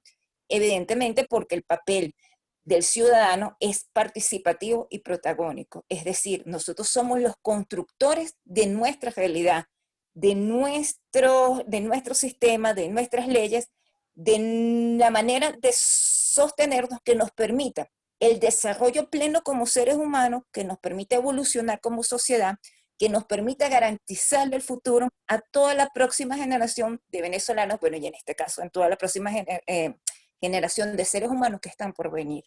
Yo creo que esa es la razón principal y es uno de los mayores retos, es aprender a operar de la misma manera como operan ellos, como un enjambre, pero no un enjambre maquiavélico, sino un enjambre de amor, de justicia, de paz. Muchísimas gracias por de verdad, y Gracias, disculpen en compañero. verdad que haya habido esa No, interrupción, por pero me favor, parece... muchísimas gracias. Gracias, muy amable. De nada, Creo que está Guillermo, por favor. Guillermo. Sí, buenas tardes. ¿Me escuchan bien? Muy bien. Sí, perfecto. Gracias. ¿Cómo están? Bueno, los estoy viendo y escuchando desde Córdoba, Argentina, y quería hacerle una consulta a Fernando. Lo voy a hacer volver un poquito más atrás al respecto de lo que hablabas recién, Fernando, que tenía que ver con respecto a esta estructura narcotizante que padecen los pueblos de nuestra América, que va desde las drogas legales a las drogas ilegales, pero también manifestado en los medios masivos de comunicación y las redes sociales, fundamentalmente montados en la mentira y la manipulación, a mi modo de ver. Sin duda, uno de los grandes objetivos está expresado en los intereses económicos, como bien marcabas vos, pero entiendo que el objetivo más importante que persiguen estos sectores tiene que ver con la destrucción del espíritu de los pueblos, con la destrucción de cualquier tipo de esperanza que exista en los pueblos, y mucho más aún con la destrucción de cualquier intento de organización popular, organización comunitaria. No sé si vos coincidís con esto que estoy diciendo, Fernando, y si tenés algún tipo de evaluación al respecto. Muchas gracias. Sí, gracias, Guillermo. Sí, pues lo estamos viviendo en este instante, ¿no? Estamos viviendo en este instante en el que, pretendiendo hacer un encuentro como este, hay gente enviada para interferir, ¿no? Y para producir este momento desagradable. Porque si aquí hubiera un germen, un fermento de organización con pensamiento crítico, esto les preocupa mucho a ellos, ¿no? Entonces tenemos que ser cuidadosos también, políticamente hablando, de cómo cuidamos estos fermentos, porque el territorio está muy fértil en todo el continente para que en cualquier momento el fermento prenda, ¿no? Yo, de verdad, sin querer hacer un optimismo tonto o bobalicón, estoy seguro de que hay condiciones en el continente hoy para que esta derecha que ha pretendido recolonizarnos y que ahora han sufrido derrotas, como pasa en Argentina y como ha pasado en México, ¿no? Han tenido derrotas muy fuertes. Y entonces están dispuestos a destruir cualquier iniciativa, ¿no? En este pequeño escenario lo estamos viendo. Imagínate lo que será cuando hay congresos de trabajadores, ¿no? Cuando hay movidas y corrientes más fuertes, ¿no? Pero la clave es que nosotros aprendamos a decodificarlo y a protegernos de las cosas estas porque son muy frontales y porque son muy obvias, ¿no? Pero puedo decirte que hay otras peores, ¿no? Donde ya este discurso se nos infiltró en la cabeza. Y ahí es en el campo que a mí me interesa muchísimo trabajar. Cuando ya hemos consumido de manera invisibilizada los gérmenes de nuestra propia destrucción. Voy a poner un ejemplo que he trabajado muchos años. Ahora sí que les digo dónde está para que lo vean más a fondo. Nosotros en México padecimos el Chavo del Ocho durante muchas décadas. Muchas. México ocupa el segundo lugar mundial en niños de la calle, después de Brasil. En México tenemos hoy nietos de la calle. O sea, Familias que han vivido, crecido y se reproducido viviendo en las calles, en el desamparo más terrible. El Chavo del Ocho es un ejemplo de eso. Es una pequeña sociedad, que en México se llama vecindad, donde vive un niño en un barril. En un barril. Durante 28 años de televisión nunca hubo un gesto solidario, un solo gesto de esa comunidad social que le diera la mano fraterna a ese niño y que lo sacara del barril y le diera una cama limpia o algo de comer. Nunca hubo un solo capítulo, ni uno solo. Esa enseñanza se convirtió en un entretenimiento para nosotros. La gente se acostumbró a ver eso para divertirse. Y no solamente nos acostumbramos a mirar cómo le pegan a un niño en la cabeza 3 veces por programa. Dicen algunos médicos forenses que si uno calculara un golpe de un adulto como ese sobre la cabeza de un niño de esa edad, lo que tendrías es un golpe que representa por lo menos 15 días de cárcel por violencia infantil. Sin hablar de todos los derechos que se violan y todo lo que eso implica. Entonces, se convirtió en un entretenimiento. Se sentaba la gente en la tardecita a tomarse su merienda mirando el Chavo del Ocho. Y luego de que le pegaban al niño, todos contentos. Aprendimos que el maltrato es parte de la diversión. Parece que es una exageración. Bueno, pero es que es verdad que aprendimos, nos rompieron la relación entre ver y pensar. Está fracturada. Está fracturada en ese ejemplo como está fracturado cuando nos sentamos a ver el noticiero en la noche y vemos los bombardeos como los que acabamos de ver en Libia y seguimos merendando. Está rota la relación ver y pensar. Porque cualquiera, por el mínimo hecho de ver un acto de violencia contra seres humanos como ese, habría una queja, alguna protesta, alguna movilización. Y sin embargo, no la hay. Lo único que movemos es el bigote para seguir cenando. Porque estamos acostumbrados, nos acostumbramos a lo macabro. ¿Qué te cuento en México que hemos visto durante los últimos decenios? El baño de sangre espantoso que ha sido la llamada guerra contra el narcotráfico. Un gran negocio asqueroso. Ahora se está destapando eso. Cualquiera que vea los periódicos de México hoy se va a dar cuenta de cómo se está hoy descubriendo la mano del gobierno, de esos gobiernos anteriores, del PRI y de la corrupción, manejados por el crimen organizado. Entonces, nos inocularon los propios bichos que nos autofrenan, ¿no? Es que no se puede entender que México, siendo el país que es, mirando a los niños en la calle todos los días, los tome, los invisibilice, porque tienen la televisión, ¿no? Que además resulta que mueve a ternura. Y se defiende como eso. Entonces, en algún punto, estamos hablando de un problema de daño psicológico social fuerte. Porque ya tenemos sembrado aquello que nos inmoviliza. Por miedo, por duda, por acostumbramiento, por un montón de funciones que históricamente han manejado desde los laboratorios de guerra psicológica. Ellos saben cómo se manifiesta.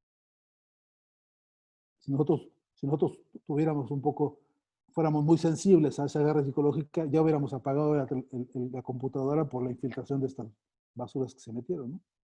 Sin embargo, tenemos una resistencia para poder repelir, discutir, ¿no? Como bien hizo Hugo, ¿no? Encarar, decirles. Y porque hay que hacerlo aquí y donde sea con ellos. Pero porque nos queda un resto, ¿no? Si estuviéramos extremadamente atemorizados, hubiéramos apagado y nos hubiéramos ido abajo de la cama, ¿no? Si te contara la cantidad, los tengo en un archivo de imágenes que me han mandado por Twitter o por Facebook, tipos que me salen con metralletas y te vamos a buscar y no sé qué, ¿no? Pero la idea es inocularte en la cabeza todo aquello que te desconstruye, que te desmoviliza, que te hace que tener el freno ya instalado en la cabeza. Entonces, esa batalla a mí me parece que es una de las más duras que tenemos que dar, porque tiene que ver con dispositivos exitosos, ¿no? En términos bueno, o sea, en Argentina un día sacaron globos amarillos y con eso derrotaron un proyecto político.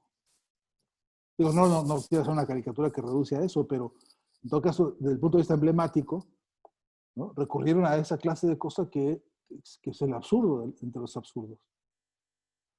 Hay una serie de otras explicaciones políticas, pero es que hubo una mentalidad que de pronto fue permeable a un discurso que lo que hizo fue meter al país en como lo metió, ¿no? En el desastre que lo metió.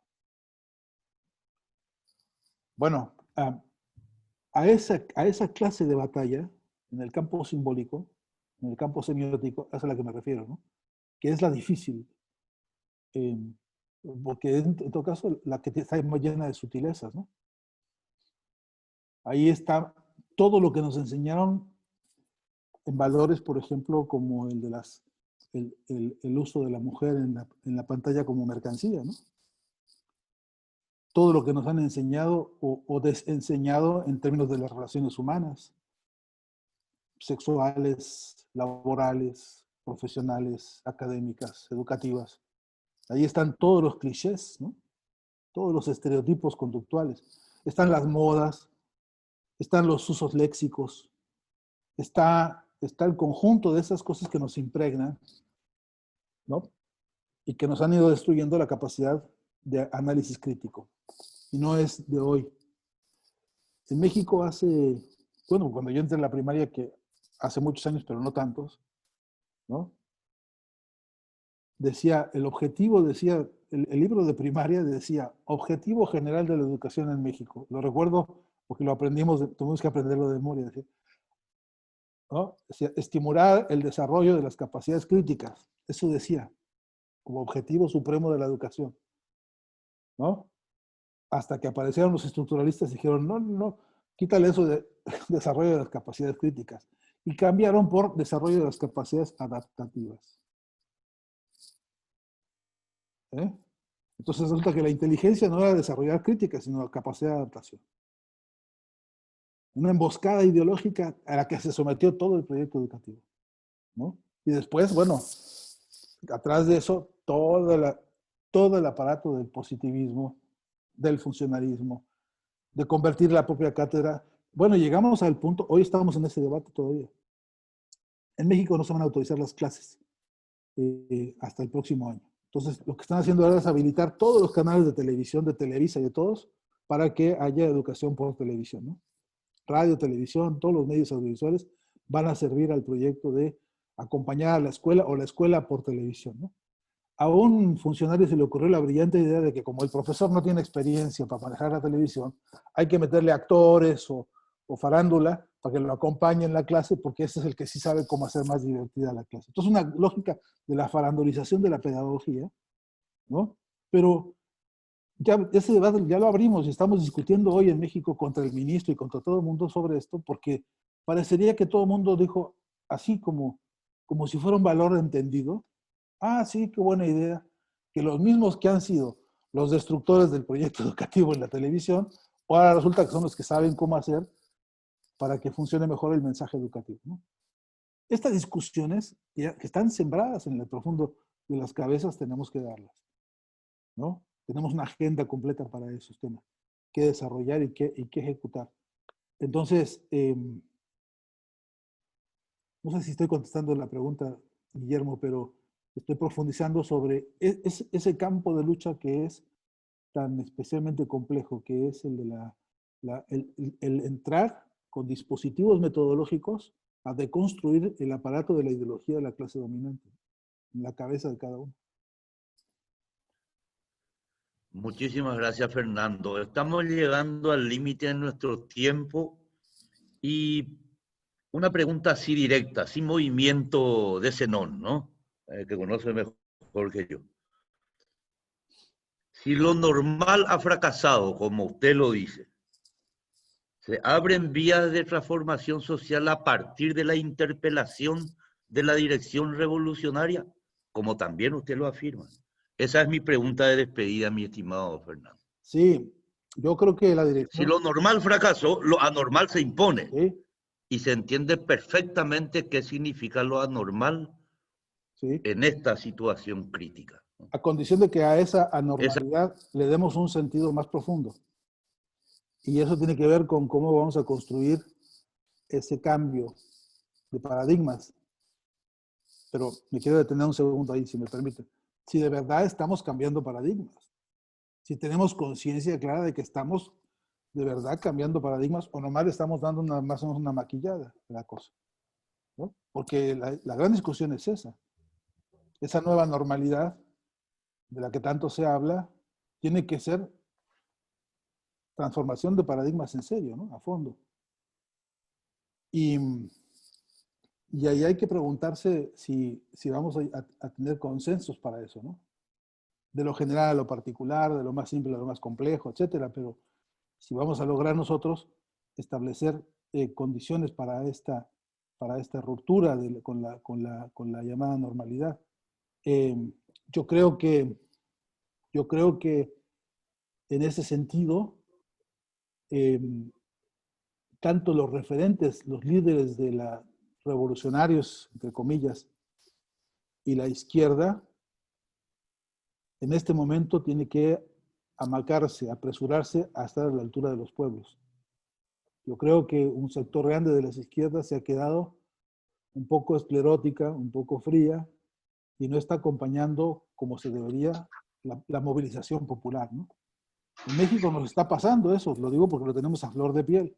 La movilización popular, que es una rebelión electoral, que es la que parió a López Obrador, como el caso de Venezuela, que ese pueblo parió a un Chávez, ¿no? Después hubo que nivelar a la izquierda para que estuviera a la altura de ese proceso, porque compañeros venían todavía siendo víctimas de sectarismos muy serios, de egolatrías tremendas que son un cáncer para nosotros, ¿no? De arribismos y de oportunismos a mansalva, porque basta que alguien vea por allá que algo está sobresaliendo y ya se le montaron encima como la película de Drácula 40, ¿no? A chuparle la sangre, ¿no? Entonces, tenemos que discutir estos temas para saber cómo hacemos una construcción de la izquierda que no condicione. Conozco compañeros militantes respetabilísimos que ponen por condición para poder acercarse que primero le compres la prensa y le digas si estás de acuerdo con lo que dijo, y si no, no te consideran compañero. Luego te forman en la fila de atrás para que vayas aprendiendo el catecismo de ellos, ¿no? Ese formato está esclerotizado y ha fracasado como estrategia organizativa. Con eso no organizas ni una piñata hoy. Y necesitamos reformular los métodos organizativos y tener una actitud mucho más abierta, mucho más simpática y mucho más amena y agradable, porque una organización política es todo eso, es la reunión de seres humanos con sus necesidades, con su estado de ánimo, con sus fuerzas, con su comunicación humana, interpersonal, ¿no? Entonces, creo que ahí está un desafío crucial para nosotros, y si no cambiamos los paradigmas de verdad, es como estarnos ilusionando entre nosotros con engaños o con palabrerío que no construye nada, ¿no? Y ahí está el desafío. Muchísimas gracias, Fernando. Gracias a ustedes. En realidad, comparto tu optimismo y yo creo que se abren vías de transformación social, a pesar de que hoy la izquierda ya no habla ni de socialismo ni de lucha de clases. La lucha de clases está agudizada y se abren perspectivas en América Latina, cada cual con su ritmo. Bolivia tendrá su ritmo, Venezuela tiene su ritmo, Paraguay tiene su ritmo, y en medio de esa diversidad de historias, pues hoy en medio de esta crisis evidentemente que se abren perspectivas de cambio. Desde ya muchísimas gracias, un fuerte abrazo fraternal, solidario a todos los compañeros, compañeras latinoamericanas, y termino con esto: viva Chávez, viva Fidel, viva el Che, Marx vive igual que Lenin. Muchísimas gracias. Sí, señor. Viva la patria grande. Gracias, Fátima. patria grande. Y Hasta viva siempre. la patria grande. Hasta Abrazo, siempre a todos. compañeros. Un abrazo inmenso. Saludos. Gracias.